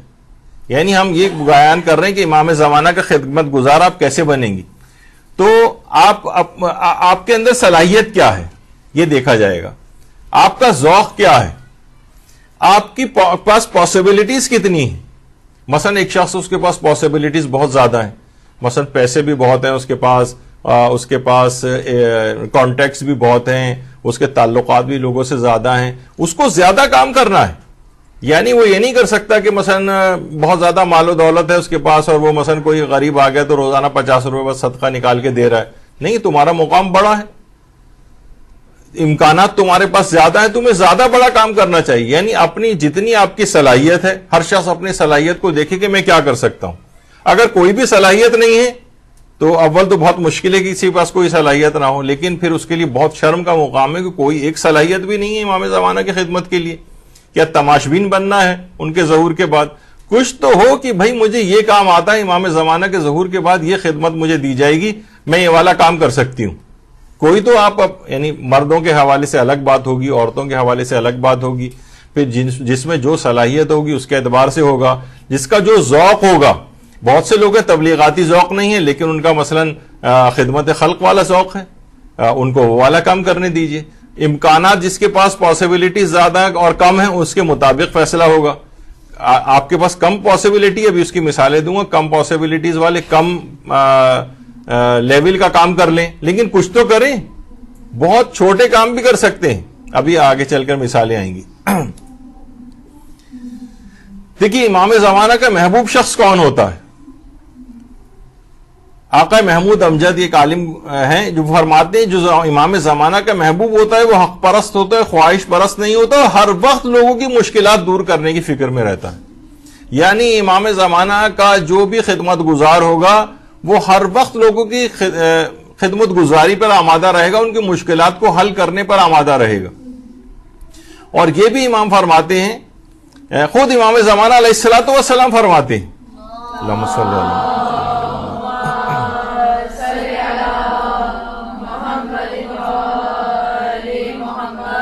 فرماتے ہیں اپنے آپ کو لوگوں کے حوالے کر دو اور اپنے بیٹھنے کی جگہ دہلیز کو قرار دو اور لوگوں کی حاجتوں کو پورا کرو. دروازے بند نہیں کرو، گویا ہر وقت دروازہ کھلا رہے، تم دہلیز پر بیٹھے رہو اور اپنے آپ کو لوگوں کے حوالے کرو. یعنی ایسا نہ ہو کہ تم بالکل اپنی ذمہ داریوں سے دور ہو کر دروازے بند کر کے اپنے چیزوں کو ذخیرہ کر کے اپنے آپ میں مگن ہو کر بیٹھے رہو. خود امام زمانہ علیہ السلام فرماتے ہیں اپنے اس طرح سے کرنا ہے کہ گویا اپنے آپ کو لوگوں کے حوالے کر دینا, اور اس قدر لوگوں کے درمیان میں رہنا ہے اس لحاظ سے کہ اپنے آپ بیٹھنے کی جگہ دہلیز کو قرار دو, لوگوں کی حاجتوں کو پورا کرو. اچھا اب دیکھیے کیا چیز ہو سکتی ہے. مثلا اگر کوئی شخص ہے وہ کہ آپ کسی کے اسکول فیس پے کر سکتی ہیں, کسی بچے کے مثلا مدرسے کی فیس پے کر سکتی ہیں, یعنی کوئی بھی دیکھیے یہ بھی سب کیا ہے, سب چیزیں جو ہیں وہ بہرحال انہی طرح سے اس طرح سے چلتے ہیں. یعنی کوئی تو اپنی ذمہ داری لے لیں, مثلا لوگوں کی ضرورت کے مطابق مثلا کسی کوئی ایک بچہ, 2 بچے, 3 بچے یا ایک فیملی کے بچے جو غریب ہیں ان کی اسکول فیس اپنے ذمہ لے لیں.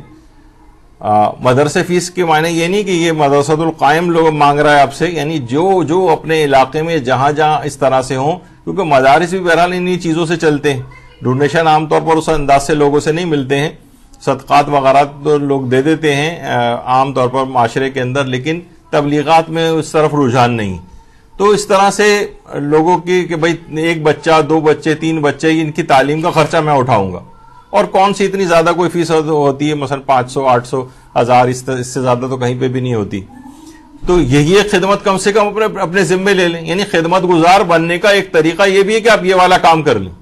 یہ میں چند ایک مثالیں دے رہا ہوں, اب اس کی ہزاروں مثالیں بن سکتی ہیں.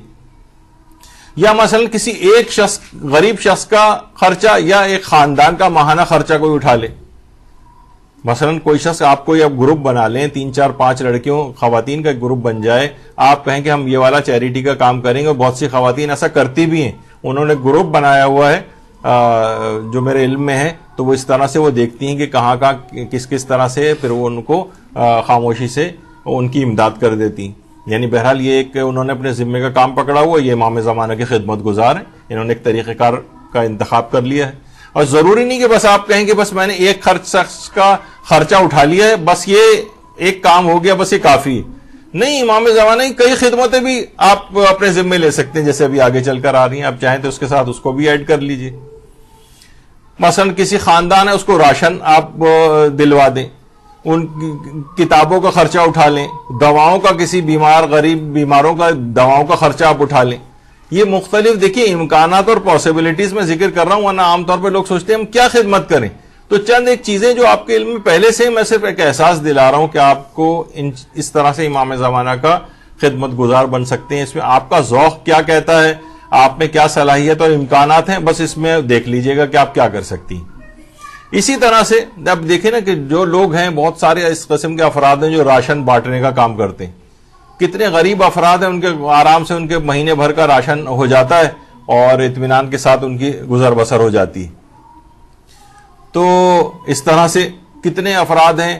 میں ایک مومن کو جانتا ہوں کہ جنہوں نے بہرحال اپنے کفارے اور فدیے اور اس طرح سے, اور الگ سے بھی باقاعدہ آٹے کے ٹرک جو ہے یہاں سے گلگت بلتستان اور کہاں تک جو ہے انہوں نے بھجوائے تھے, کہ لوگ وہاں پہ کئی مہینے تک جو ہے مثلا فصلیں اگتی نہیں ہیں سردی اور برف باری وغیرہ کی وجہ سے, تو ان کے ساتھ ایک بڑا مسئلہ ہوتا ہے. تو اس طرح سے ان کا ایک غذائی جو خرچہ ہے وہ انہوں نے اپنے طور پر پورا کر دیا. اسی طرح سے مثلا کسی کو جاب آپ نے دلوا دی, کوئی ملازمت دے دی, یا کوئی چھوٹا کاروبار کروا دیں. دیکھیے بہت سے, ہم ابھی کچھ ہی دن پہلے شہید سبط جعفر کی جو ہے وہ شہادت کی برسی وغیرہ منائی گئی تھی. تو ان کی ایک اور خصوصیت یہ تھی, جو ان کے قریبی جاننے والے بتاتے ہیں, کہ وہ مثلا کسی بھی شخص کو ٹھیلا خریدوا دیتے تھے, دکان میں سامان ڈلوا دیتے تھے, کہ اس کا کام کتنے ہی انہوں نے اس طرح سے غریب لوگوں کو باقاعدہ اپنے پاؤں پہ کھڑا کر دیا. ٹھیک ہے وہ چھوٹے لیول پر صحیح, لیکن ضروری نہیں کہ ہم کسی کو بس گاڑی کا شو روم ہی دماغ میں آئے کہ ایسا کوئی کام کروا کے دیں. نہیں, کوئی بھی چھوٹا سا کوئی چھوٹی جاب دلوا دیں, کوئی ملازمت دلوا دیں یا دے دیں اپنے پاس, یا کوئی چھوٹا موٹا کاروبار کروا دیں کہ اپنے پیروں پر کھڑا ہو جائے. کہا جاتا ہے نا, مچھلی کھلانے سے بہتر ہے کہ آپ اس کو مچھلی پکڑنا سکھا دیں, تو اپنے پاؤں پہ خود ہی کھڑا ہو جائے گا وہ. تو یہ بھی ایک خدمت ہو سکتی ہے اس لحاظ سے کہ امام زمانہ خدمت گزار. کسی کو قرآن پڑھنا سکھا دیں, قرآن پڑھنا. دیکھیے اب کتنی ہی خواتین ہیں ایسی کہ جو مثلا کچھ کی قرات بہت اچھی ہوتی، کچھ نہیں تو اپنے عزیز رشتہ دار کے کسی 1 2 3 بچوں کو پکڑ لیں. بہت سارے لوگ بلکہ اب یہ چاہتے بھی ہیں کہ کسی طرح سے جو ہے ہمارے بچے قرآن پڑھنا سیکھ جائیں، چاہے وہ مدرسے نہیں بھیجتے، لیکن بہرحال ہر شخص کی خواہش ہے کم سے کم قرآن تو پڑھنا اس کو آ جائے. تو کم سے کم ایک یہی صلاحیت کو استعمال میں لے کر آئیں. مثلا کسی کو اچھا قرآن یعنی اپنی صلاحیت میں اضافہ کریں اور قرآن کو پڑھنا اگر کسی کو سکھا سکیں. تو مثلا امام زمانہ علیہ السلام کا ظہور ہو جائے اور مدارس میں قرآن پڑھانے والوں کی ضرورت ہو، تو آپ کو ایک چیز ہوگی، آپ کہیں گے اس خدمت کے لیے میں حاضر ہوں، میں نے یہ چیز سیکھی ہوئی ہے، تو آپ کو کوئی نہ کوئی خدمت اس زمانے میں دے دی جائے گی. تو وہ غیبت میں بھی آپ نے خدمت انجام دی اور ظہور کے بعد بھی خدمت کے قابل بنی. تو یہ کم سے کم اس طرح سے ہو جائے. مثلا کسی کا وضو، غسل و تیمم یا نماز وغیرہ صحیح کروا دیں، وضو صحیح کروا دیں.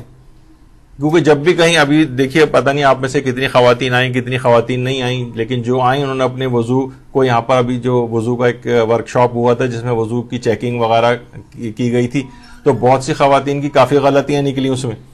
اسی طریقے سے کسی خاتون کا ایک دفعہ آپ نے غسل بالکل ٹھیک کروا دیا. تیمم کرنا، میجورٹی کو تیمم کرنا نہیں آتا ہے اور نہ اس کے مسائل سے واقفیت ہوتی. تو ایک مرتبہ بھی اگر آپ نے کچھ محنت کر کے وضو، غسل و تیمم یا نماز، قرات وغیرہ صحیح کروا دیا، وہ جتنی بھی پوری زندگی میں عبادتیں انجام دے گا ان سب کے ثواب میں آپ شریک ہو جائیں گے. اور یہ کتنی بڑی خدمت ہے امام زمانہ علیہ السلام کی کہ آپ لوگوں کی ان عبادات کو ٹھیک کروا دیں. ورنہ لوگ کتنا زیادہ پریشان ہوتے ہیں کہ ہم نے اپنی پوری زندگی گزار دی اور کوئی عبادت کسی کی باطل ہو جائے. تو آپ کا ایک بہت بڑا رول اس میں بنے گا، وضو، غسل و تیمم اور نماز وغیرہ کو صحیح کروانا. اپنے اندر یہ صلاحیت پیدا کریں. جب مدرسے کے اندر پڑھ رہی ہیں تو یہ سب چیزیں آپ کو آنی چاہیے. یا اب وہ تو کہ بہت ساری طالبات کے اپنے وضو، غسل اور تیمم جو ہے وہ غلط نکل رہے ہوں، تو اپنے آپ کو اس لحاظ سے بہتر کرنا. اچھا اب دیکھیے، امام زمانہ کے خدمت گزار بننے کی 2 طرح ہو سکتی ہیں، یا تو کل وقتی خدمت یا جز وقتی خدمت، فل ٹائم یا پارٹ ٹائم، جو بھی آپ کے لیے ممکن ہو. اگر کوئی شخص ایسا ہے کہ فل ٹائم خدمت انجام دے سکتا ہے، مثلا اس کے پاس پیسہ ہے، اس کے پاس یعنی اطمینان سے وہ زندگی گزار رہا ہے، یہ زیادہ وقت وہ دے سکتا ہے تو وہ زیادہ وقت دے. یعنی اس زیادہ اس کے پاس تونگری ہے، زیادہ مالداری ہے، زیادہ ہے، تو اس کو زیادہ وقت دے دینا چاہیے.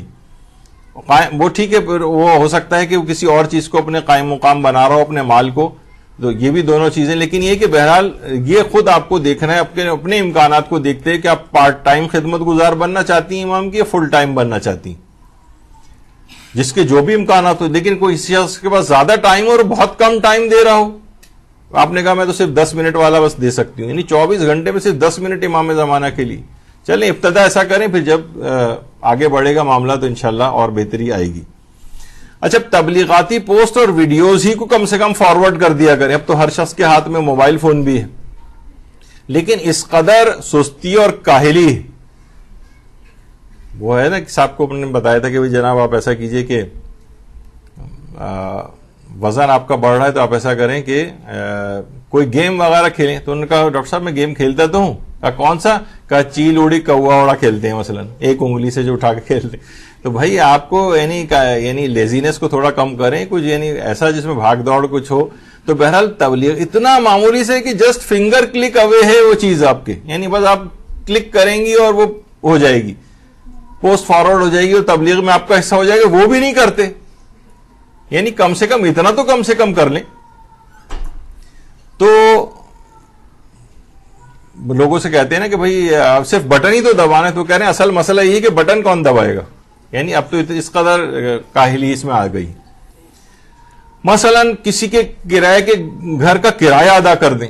بہت سے لوگ اتنے پریشان ہوتے ہیں کہ کرایہ یعنی اپنا مکان بھی نہیں ہے، کرایہ کا گھر ہے ان کا، اس میں کوئی اپنا پارٹ پلے کر دیں. کہا کہ ٹھیک ہے تم اتنا دے دو میں اتنا دے دوں گا، یہ پورا مثلا اگر کوئی شخص کرایہ دے سکتا ہو تو وہ ایسا کر لے. تو کیا ہے، یہ امام زمانہ کا خدمت گزار بن رہا ہے. اس نے مختلف کام اپنے ذمے پکڑ لی. یا مثلا پانی کا بل بھر دیں کسی کا، آپ کہتے ہیں بھائی میری ذمہ داری ہے، گیس کا بل یہ میری ذمہ داری ہے، ہمیں مثلا بجلی کا بل، یہ آج کل لوگ پریشان ہو جاتے ہیں سن کر کہ بجلی کا بل ہم بھریں کسی کا. تو جتنے بھی امکانات ہو یا کنٹریبیوٹ کر لیں. واقعتا اس بل سے اچھے اچھے کمانے والے جو افراد جن کی تنخواہیں بھی بہتر ہیں وہ تک بھی پریشان ہو گئے کہ آدھے سے زیادہ تو بجلی کے بل کے اندر نکل رہا ہے مسئلہ. تو جو یعنی ابھی تک آپ نے دیکھا کہ بہرحال مالی اعتبار سے جو کوئی کنٹریبیوٹ کر سکے وہ ان چیزوں کے اندر کرے. یہ مختلف پاسبلٹیز میں سامنے رکھ رہا ہوں آپ کے، آپ وہ سب واقف بھی ہیں ان سے. اچھا، ایک بہت اہم چیز ہے کسی بھی صلاحیت کو مہارت کی حد تک لے جا کر خدمت کریں. یعنی آپ کے پاس ایکسپرٹیز ہو جائیں، ماہر ہوں. بھائی فلاں ہے تو فلاں خاتون سے جو ہے نا رابطہ کریں. جیسے کہ میں نے اس سے پہلے بھی کہا تھا کہ خواتین کے جو مخصوص مسائل ہیں مثلا ان میں کتنے مسائل ہوں گے. یعنی اگر آپ سارے بھی اگر آپ کیلکولیٹ کریں تو چلیں بالفرض میں کہتا ہوں کہ 1000 مسئلے چلیں، ورنہ نہیں ہوں گے اتنے، کہیں اس سے کم میں مسئلہ حل ہو جائے گا. لیکن 2 مہینے 3 مہینے کی پوری کوشش کا کوئی آپ ایک گروپ بنا لیں کہ ہم اس کے اندر پوری مہارت حاصل کریں گے. ایک دفعہ بہت زمانہ طالب علمی کے بالکل ابتدائی دور میں مثلا اجتہاد و تقلید کے جو بھی فقہی احکام ہیں تو اتنا اس کو آگے پیچھے کر کے میں نے اپنے طور پر اتنے ممکنہ سوالات بنا کے تقریباً 1000 سوال جواب بنائے تھے کہ جس سے کہ کوئی بھی تقلید کے لحاظ سے اجتہاد کے لحاظ سے اگر کوئی پوچھے یا مثلا تو کہیں سے کوئی سوال مس نہ ہونے پائے. تو ہم اپنے استاد محترم مولانا صادق حسن قبلہ کو میں باقاعدہ اتنے سارے پوری ایک بکلیٹ ٹائپ کی ان فرضی سوال بھی ہوتے تھے اس میں میجورٹی وہ بنا کے دیتا تھا. مولانا لے جاتے تھے، اگلے درس میں جب آتے تھے تو ان سب کے جوابات لکھے ہوتے تھے. اس طرح سے کر کے تقریباً 1000 سوال. اب کیا ہو گیا، اتنی طرح سے اس کے اندر میں نے دیکھ لیا کہ کہیں سے کوئی سوال مس نہیں ہو سکتا. تو اسی طرح سے ایک آپ بنا لیں کہ بھئی جتنے ممکنہ سوالات ممکن ہو سکتے ہیں خواتین کو پیش آ سکتے ہیں اپنے مخصوص مسائل میں، کیونکہ خواتین عام طور پر مردوں سے نہیں پوچھتی ہیں. تو آپ اپنی صلاحیت کو مہارت کی حد تک لے جائیں. نہ صرف یہ کہ ابھی بھی خواتین ہیں جو یہاں پر اتنے سالوں سے پڑھ رہی ہیں، 12 14 سال سے، 15 سال سے، اور پھر وہی سوال خواتین کے احکام کے وہ ہم سے پوچھ رہی ہوتی ہیں یا اور دیگر جو صحیح علماء ہیں ان سے دریافت کر رہی ہوتی ہیں. تو یہ تو خود آپ کو ہی مہارت حاصل کر لینی چاہیے تھی نا. اور پھر عورتوں کے اتنے مسائل کی پیچیدگیاں ہیں وہ خواتین ہی کمفرٹیبل ہوتی ہیں تو پوچھتے ہیں. کتنے لوگ آ کر پوچھتے ہیں کہ ہمیں کوئی خاتون کا بتا دیں کہ جو جن مسائل کی مہارت رکھتی ہوں. تو ایک آدھ کے علاوہ کوئی ہے ہی نہیں، اور وہ بھی کتنے خواتین کے مسائل کو حل کریں گی. ان کے اپنی بھی ذمہ داریاں چیزیں اور مصروفیات ہیں. تو اس میں بہت بڑی تعداد چاہیے خواتین کی کہ جو اس اپنی کسی بھی میں نے ایک مثال دی اس مہارت اس والے مسئلے کے اندر، تو وہ اپنی مہارت کو بڑھائیں اور یعنی اپنی صلاحیت کو لیتے ہوئے ایک ایکسپرٹیز کی حد تک جو ہے اس کو لے جائیں، تاکہ خواتین کی کچھ تو ہو کہ ہم مثلا ہمارے پاس 25-30 خواتین کے نمبر ہوں یا تو کبھی بھی کسی کو مسئلہ ہو تو وہ ان خاتون سے دریافت کر لیں. لیکن یہ کوئی صحیح طور پر انہوں نے ان چیزوں کو سیکھا ہوا ہو، علماء سے، کتابوں سے، کہ مہارت ہو، باقاعدہ سرٹیفائیڈ ہو، کہ ورنہ تو پتہ چلا کہ وہ غلط سلط مسائل لوگوں کو بتا رہی. تو یہ ایک مثال میں نے دی ہے. جیسے یہ فقہی خواتین کے فقہی احکام میں مہارت. اچھا، اتنی بات اور بتا دی جائے کہ دیکھنے میں آتا ہے، ویسے آگے چل کر بھی اس کا تذکرہ آئے گا، کہ جب خواتین حج پر جاتی ہیں، حج کے لیے جاتی ہیں، وہاں پر اتنے دقیق اور پیچیدہ مسئلے خواتین کے بعض اوقات ہو جاتے ہیں کہ اگر مثلا بعض خواتین کا حج افراد، سب لوگ حج تمتع کر رہے ہیں، ان کا فریضہ حج افراد بن جاتا ہے. ایک حج کی ایک قسم ہوتی ہے، یعنی اپنے مخصوص ماہانہ مسائل کی وجہ سے بعض چیزوں میں ان کو حج افراد کرنا ہے، یا اور انہوں نے حج تمتع کی نیت کر کے عام لوگوں کی طرح سے حج کر لیا تو ان کا حج باطل ہو جاتا ہے. پورا کاروان حج تمتع کر رہا ہے، ان کو حج افراد کرنا ہے، لیکن وہاں پر خواتین کو پتہ ہی نہیں ہوتا. بعض اوقات یہ ہوتا ہے کہ مثلا استحاضے کی بہت سی حالتیں ایسی ہوتی ہیں، کثیرہ ہے مثلا، تو ایک دن میں 3 غسل کرنے، یا مثلا استحاضہ کے اندر یہ بھی ہوتا ہے ہر نماز کے لیے، یعنی طواف کے لیے الگ وضو کرنا ہے اور نماز کے لیے الگ وضو کرنا ہے. تو اتنے اس کے اندر دقیق چیزیں آ جاتی ہیں. تو اس کے اندر کوئی خاتون ہو میرے اعتبار سے، یعنی اگر میرا بس چلے تو ہر کاروان میں ایک ایسی خواتین کے مسائل کی ایکسپرٹ جو ہیں، کیونکہ تقریباً آدھی خواتین تو پہ مشتمل ہوتا ہے کاروان، اور ان کے یہ سب مسائل ہوتے ہیں، تو وہاں پر بہت پیچیدگیاں اور پریشانیاں دیکھنے میں آتی ہیں خواتین کے، اور وہ جھجکتی بھی ہیں اور اکثر اپنا حج الٹا سیدھا جس طرح سے بھی ہے وہ کر کے آ جاتی ہیں. تو آپ کہیں کہ بھائی میں یہ والی خدمت ہو سکتا ہے کہ جب میں اتنی مہارت ہو جائے تو اور اتنی اویئرنیس ہو جائے کاروانوں میں، تو وہ ایک خاتون جس طرح مرد ایک عالم کے طور پر جاتا ہے، یہ خواتین کے اس کے لیے ان کو بھی اپنے ساتھ لے جایا جائے، خدمت انجام دیں. یعنی میرا وہی مقصد ہے کہنے کا کہ آپ کو اس میں مہارت کی حد تک لے کے جائیں. یعنی امام زمانہ کے ایک عام سے سپاہی بننے کے بجائے تھوڑا سا اپنا گریڈ بڑھانا چاہیے، ایک ماہر کے طور پر ہو، تاکہ آپ کو اس زمانے میں بھی آپ کو ہاتھوں ہاتھ لیا جائے اور امام کی خدمت گزار کے طور پر کسی جگہ لگایا جائے. اسی طرح سے کچھ خواتین یا مرد حضرات بھی اس کے اندر کیونکہ آپ براہ راست مخاطب ہیں تو اس وقت خواتین کے لحاظ سے میں بات کہہ دیتا ہوں، لیکن یہ بات تو اور لوگ بھی سنیں گے جب یہ نشر ہوگی. تو بہرحال تربیت اولاد کے سلسلے میں علمی مہارت، کتنی خواتین ہیں اور ان کا ہوتا ہے کہ ہر عمر کے بچوں کے اعتبار سے تربیت کا الگ ایک طریقہ کار ہوتا ہے. کسی ایک گھر میں اگر 5-6 بچے ہیں تو ہر بچے کی نفسیات الگ ہے، ہر بچے کی سائیکی الگ ہے، ہر بچے کو الگ طرح سے ٹریٹ کرنا ہے، کیسے کرنا ہے، کیا کرنا ہے. سب بے تربیت بچے جو ہیں پل رہے ہیں. صرف ایک غذائی تربیت ان کو مل رہی ہوتی ہے، یعنی کھانا وانا مل رہا ہے، وہ بھی اب تو فاسٹ فوڈ اور اس طرح کی چیزیں ہو گئی ہیں، ورنہ کوئی اور تربیت لوگوں کو پتہ ہی نہیں ہمیں تربیت کیسی کرنا ہے. جس وقت زمانے حمل چل رہا ہو اس وقت تربیت کیسے کرنا ہے، وضع حمل کے دوران، پھر ابتدائی سالوں میں جس وقت بچہ دودھ پی رہا ہوتا ہے اس وقت کی تربیت، اور اچھا ان کی ذہنی تربیت، مذہبی تربیت، جسمانی تربیت، فکری تربیت، بچوں کی بہت ساری تربیت کی اقسام ہیں. ہمارے ہاں تقریباً تربیت اولاد پہ 12 لیکچرز ہو چکے ہیں جو مرحلے وار تربیت کے سلسلے میں، لیکن اس میں اپنی ایکسپرٹیز کو اپنی بڑھائیں. تربیت اولاد کے سلسلے میں عملی مہارت آپ پیدا کریں کہ آپ کو سیمینار کیے جائیں، ورکشاپس بلوائے جائیں، انعقاد کیا جائے، اس میں آپ کو بلوایا جائے کہ بھئی وہ خاتون تربیت اولاد کے سلسلے میں بڑے حل بتاتی ہیں کہ کب کس ایج کے مطابق کیسی خدمت ہونی، یعنی بچوں کی تربیت کیسی ہونی چاہیے. تو کم سے کم اسی خدمت کو اپنے ذمے لے لیں. آپ کتابوں کا مطالعہ کریں، درسوں کا مطالعہ کریں. تربیت اولاد کی کتنی کتابیں اویلیبل ہیں، علماء کے جو وہ ہیں دروس، ان سے استفادہ کریں اور ایک صلاحیت کو حاصل کریں. اب ہوگا کہ جناب یہ خدمت گزار خاتون یہ تربیت کر رہی ہے بچوں کے حوالے سے، آپ کو بلایا جا رہا ہے اس میں. اگر بالکل سطحی اور عام سی معلومات ہیں آپ کو تو آپ کو کون بلائے گا؟ یعنی ایک اس پہ ایک لیول پہ لے جائیں گے تو پھر آپ کو بلایا جائے گا نا.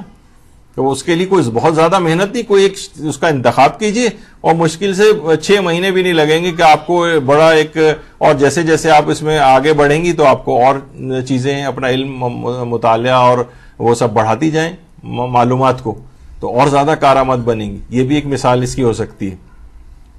خانگی امور میں مہارت، خانگی امور میں مہارت سے مراد یہ کسی آپا کی پٹاری ہے اس طرح کی چیزیں نہیں کہ کھانے پکانے، وہ تو سبھی کھانے پکانے وغیرہ کر لیتے ہیں.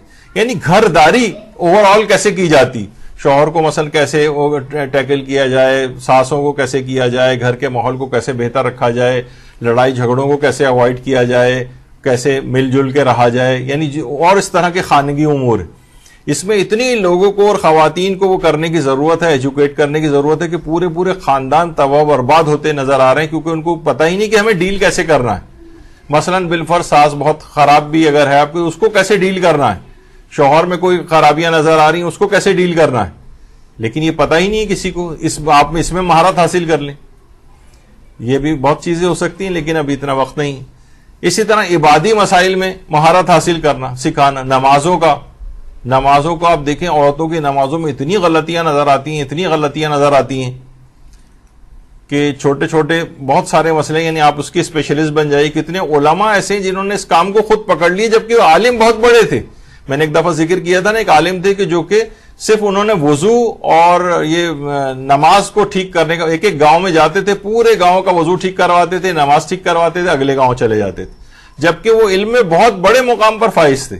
لیکن انہوں نے یہ کام بظاہر آپ کہیں گے یہ کوئی چھوٹا کام تو نہیں ہے، لیکن یہ کہ بظاہر چھوٹا ہے کہ بس صرف وضو ٹھیک کرائے اور نماز ٹھیک کرے، ارے اتنا بڑا کام اس شخص نے کر دیا.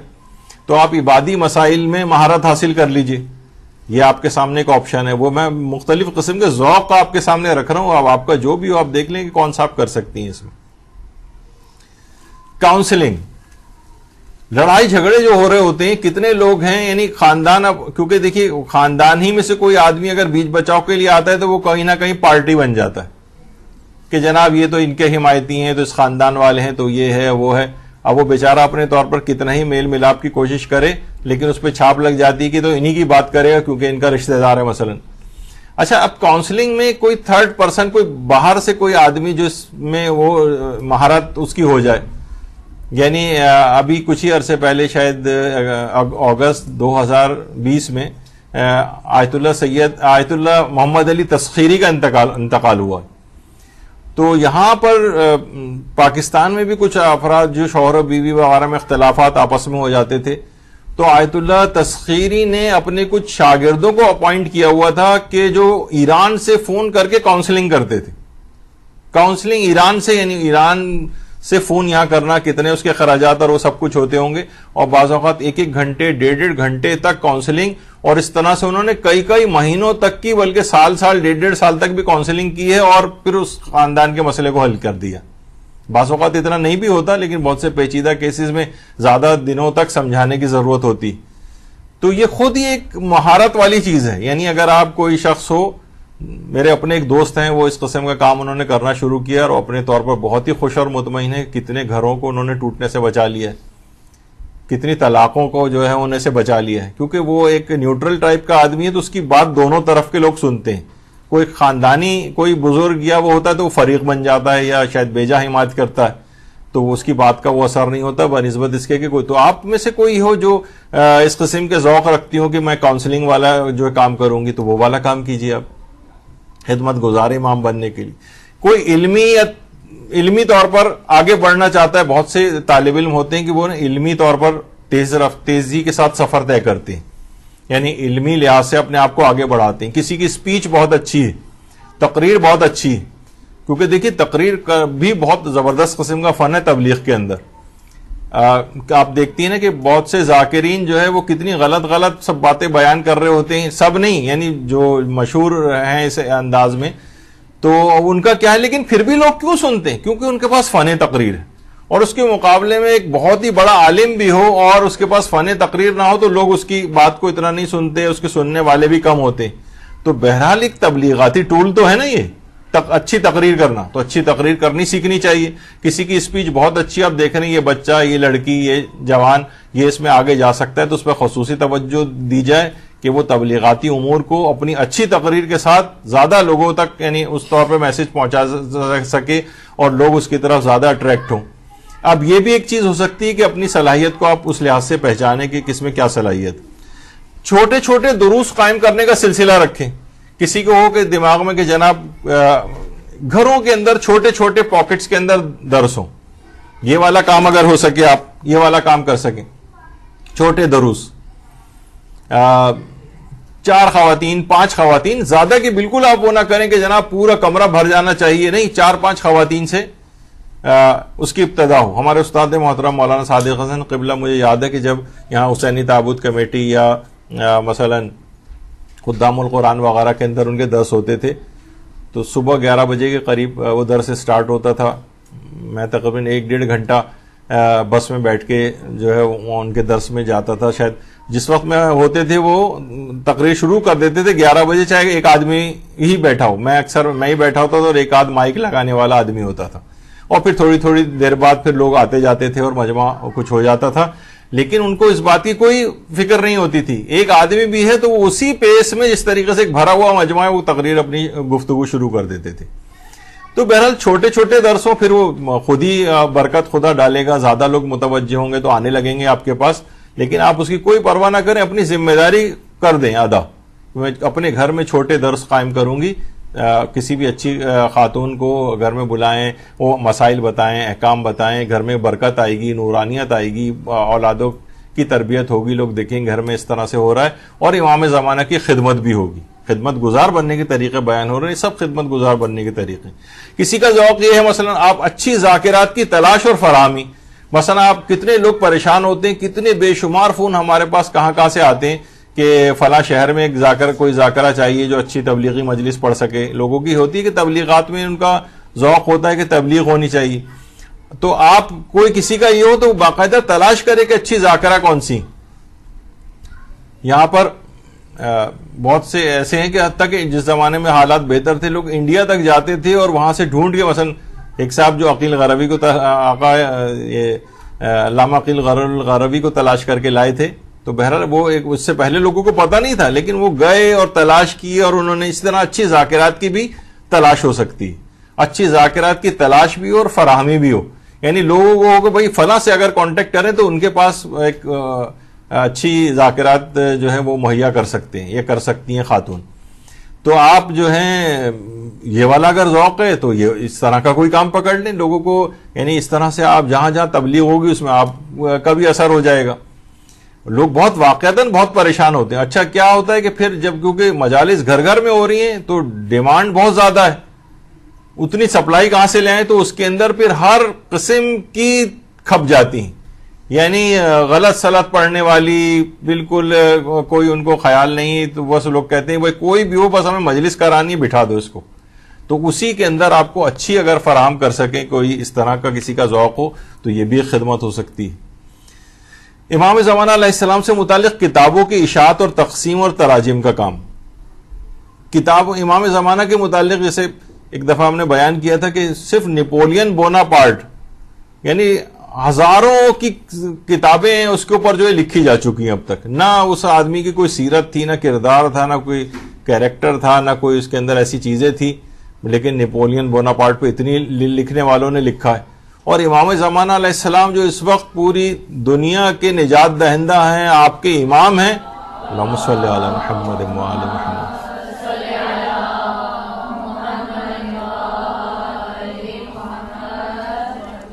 تو ان کے متعلق کتابوں کی اشاعت اور تقسیم ہونی چاہیے. ان کی جو کتابیں آلریڈی لکھی جا چکی ہیں ان کے ترجموں کا کام ہونا چاہیے. آپ کہیں بھائی اس کتاب کا ترجمہ میرے ذمے ہے، اس کی کتاب کی پرنٹنگ میرے یا ایک گروپ کے ذمے ہے، جو بھی آپ گروپ بنا لیں کہ بھائی ہم کتاب کی اشاعت امام زمانہ کی خدمت ہو جائے گی نا. آپ خدمت گزار امام زمانہ بن جائیں گی کہ آپ نے امام زمانہ سے متعلق ایک اچھی کتاب کا ترجمہ کرا کے مارکیٹ میں لے آئے اور اس کو مثلا مجالس میں تقسیم کرانے کا، پمفلٹ کے طور پر کرانے کا انتظام کیا. مثلا ایک کتاب یا کتابچہ اسے کہنا چاہیے کہ جس میں 150 سوالات کے جوابات امام زمانہ سے متعلق مدرسے نے شائع کیا تھا، اور مومنین کی 35 ذمہ داریاں. اس کو کتنا لوگ لے کے تقسیم کراتے ہیں. ابھی نیچے ہی میں سن رہا تھا کہ ایک صاحب نے 1000 اس کو چھپوا کر اور گلگت بلتستان وغیرہ بھجوائیں. تو اس طرح لوگ یعنی اپنی ذمہ داری بہرحال لوگ اس طرح سے کہ ہم یہ والی خدمت انجام دے دیں، لوگ لیں اور امام کا پیغام ادھر، یہ بھی امام کی خدمت گزاری ہو جائے گی. اچھا، دینی اداروں کے کارکنان اور خدمت گزاروں کی کمک، یہ خود ایک اب اس سے مراد دیکھیے پھر یہ جب چیزیں بیان ہوتی ہیں نا تو یہ فوراً دماغ میں آتا ہے کہ شاید یہ اپنے ادارے اور اس کے لیے کچھ چاہ رہے ہیں. بالکل نہیں چاہ رہے. یعنی جو آدمی جہاں پر ہے اپنے ارد گرد افراد، ہم دیکھتے ہیں کہ اور جگہوں کی حالت ہم سے بھی زیادہ جو ہے وہ دگرگوں ہو سکتی ہے، تو ان جگہوں کے اوپر یعنی دین کے جو خدمت گزار کارکنان ہیں ان کو بھی تھوڑا اپلفٹ کرنا چاہیے. ان کی بیچارے وہ ویسے ہی غربت کے اندر زندگی گزار رہے ہوتے ہیں اور اسی میں خدمت انجام دے رہے ہوتے ہیں. ان کو کچھ سہولیات مہیا ہو جائیں، ان کو ہو جائے تاکہ اطمینان کے ساتھ وہ اپنے اس کام کو کر سکیں. بہت سے ایسے افراد ہیں کہ جو جابز کر رہے ہوتے ہیں، پھر وہ مدرسے کے اندر پارٹ ٹائم اپنی کوئی خدمت یا والنٹیئر کے طور پہ کام کر رہے ہوتے ہیں. تھوڑی اگر ان کو سہولت اور آسانی اور سانس لینے کی کچھ وہ پیدا ہو جائے سہولیات تو ان کی کمک ہو جائے گی. تو اس لحاظ سے یہ بھی ایک خدمت ہے. یا دینی اداروں اور مدارس سے تعاون اگر کوئی شخص جو ہے وہ کرنا چاہے، جو بھی اپنی حیثیت کے مطابق اس لحاظ سے ہو. بہت سے ایسے ہیں، میں تیزی سے گزر رہا ہوں کیونکہ وقت نہیں ہے، اور کچھ اعمال نیمہ شعبان جو کہ آپ لوگ کل انجام دیں گے، اور کچھ آغا خوئی وغیرہ کے مقلدین وہ آج ہی شب میں انجام دیں گے، تو وہ بھی تھوڑا سا تذکرہ تاکہ ہو جائے. علماء کی تقاریر کے اقتباسات کی اشاعت. دیکھیے پورے مجلسیں اور وہ درس سننے کا بعض اوقات ٹائم نہیں ہوتا ہے. اب ہمیں پتا ہے کہ ہم پر بھی کتنا لوڈ ہوتا ہے مدرسے پر کہ وہ پوری تقریر میں سے کوئی اہم پیغام یا وہ نکالنا تقریر کا حصہ، اور وہ پھر اس کو کراپ کر کے اور اس کو پورا ایک درس کے کلپ کے طور پر بنا کر اس کی اشاعت کرنا. تو یہ بہت بڑا کام ہے کہ اس میں سن کے اور اتنا آپ نکالیں کہ بھئی یہاں سے یہاں تک میں یہ بہت اچھا میسج ہے، اس کو الگ سے نکال کر، یہ بھی ایک بہت بڑا کام ہے. اور اب وہی افراد ہیں لمیٹڈ، ہم اپنے لحاظ سے بات کر رہے ہوتے ہیں، وہی سن رہے ہیں، وہی کراپ کر رہے ہیں، وہی بنا رہے ہیں، وہی اس کو رینڈر کر رہے ہیں, وہی اپلوڈ کر رہے ہیں, یعنی اتنی ساری چیزیں جو ہیں کیسے کر سکتا ہے. اس کے لیے زیادہ افراد اپنا خدمت انجام دیں تو سب کے لیے سہولت ہو جائے گی, سب کو دین کی چیزیں پہنچیں گی. کتنی چیزیں آپ کے پاس بے تحاشا آتی ہیں, آپ اسے سنیں, اس میں سے نکالیں کہ ہاں یہ اسلام کا پیغام بہت اچھا ہے, اس کو میں کراپ کر کے اور اس کا کلپ بنا کے اور میں اس کو وائرل کروں گی یا جو کوئی بھی ہے, تو اس سے لوگ تبلیغ ہوگی. تو یہ بھی ایک خدمت ہو سکتی ہے. اچھا, بہت سے افراد ایسے ہیں جن کی جناب اردو یا انگریزی اچھی ہے, وہ ٹائپ کر سکتے ہیں, پروف ریڈنگ کرنے والے افراد چاہیے ہوتے ہیں. اب یہ کہ جناب مثلا جیسے ہمارا مدرسہ ہے, اس میں جو احادیث ہیں یا مسائل ہیں ان کو بھی نکالا جائے, وہی افراد نکالیں, وہی چیزوں کی سلیکشن کریں, وہی پھر ان کو ٹائپ بھی کریں, وہی پھر ان کو پروف ریڈنگ کریں, وہی پھر وہ ان کی جو ہے وہ گرافک ڈیزائننگ کریں, پھر وہی سب رینڈر کریں, وہی اپلوڈ کریں. یعنی کتنے سارے کام آپ چند افراد کیسے کر سکتے ہیں. تو آپ میں اگر کوئی خدمت ہو کہ جناب میں بہت اچھی اردو ٹائپنگ میری اچھی آتی ہے, مجھے انگریزی ٹائپنگ میں اچھی کر سکتی ہوں, میں پروف ریڈنگ اچھی کر سکتی ہوں, یہ بھی بہت بڑا کام ہے پروف ریڈنگ. کسی کی اردو انگریزی اچھی ہے تو وہ غلطیاں نکالے, اسپیلنگ مسٹیکس وغیرہ نکالے, یہ سب کچھ کرے. تو یہ آپ کے سامنے ہے. بہت سے آئی ٹی کے اندر کوئی مہارت ہے تو وہ والی خدمت انجام دیں. پیپر بنانا اور چیک کرنا ہے خود بہت بڑا کام ہے یہاں پر. ورنہ ایک زمانہ تھا مدرسے کے اندر ہم اتنے اعلیٰ کوالٹی کا پیپر یہاں پہ ہوتا تھا کہ بہت بڑی ابتدائی جو لڑکیاں جس پروسیس سے امتحانات کے گزر کے یہاں سے گئی ہیں وہ ماشاءاللہ بہت اچھا معاشرے کے اندر کام کر رہی ہیں. لیکن اب وہ اتنی ساری چیزیں ہو گئی ہیں کہ اب وہ اتنا توجہ نہیں ہے اس پہ. تو پیپر بنانا ہے, پیپر چیک کرنا ہے, یہ خود بہت بڑا کام ہے. تو اس میں اگر کچھ خواتین آگے آئیں اور وہ دیکھیں کہ ہم اس میں کیا خدمت انجام دے سکتے ہیں. یہ دیکھیے بہت ساری اپنی چیزیں ذوق کے مطابق ہیں. قرآن کی خدمت تو بھی ہم نے اس کا تذکرہ جو ہے کیا. اہم کاموں کی تکمیل پر انعامات, دیکھیے اس سے بہت شوق پیدا ہوتا ہے لوگوں کے اندر, یہ بھی خدمت ہے. کہ مجھے یاد ہے اچھی طرح سے جب ابتدائی مدرسہ شروع ہوا تھا اور اس کے ابتدائی سالوں میں ہم نے ایک حج کی یہاں پر کلاسز کروائی تھیں, جو تقریباً 1-1.5 سال تقریباً وہ کلاسز رہی تھیں, چھٹیاں وغیرہ ساری ملا کر. اور اس میں انعام کیا تھا کہ جو بھی لڑکی اول آئے گی وہ اس کو حج پہ بھیجا جائے گا. اس کے لیے لوگوں نے کنٹریبیوٹ بھی کیا تھا. تو اتنی اچھی اس کے لیے لڑکیوں نے اس میں تیاری کی کہ 6-8 لڑکیاں فرسٹ آ گئیں. پھر اس میں قرآن دازی ہمیں کرنا پڑی, اور اس میں پھر ایک خاتون جن کا خود یہ کہنا ہے کہ ساری زندگی تصور بھی نہیں تھا مالی لحاظ سے کہ ہم کبھی ساری زندگی حج کر سکیں گے, اور اس کا نام نکل آیا تھا اس میں. اللہم صلی علی محمد.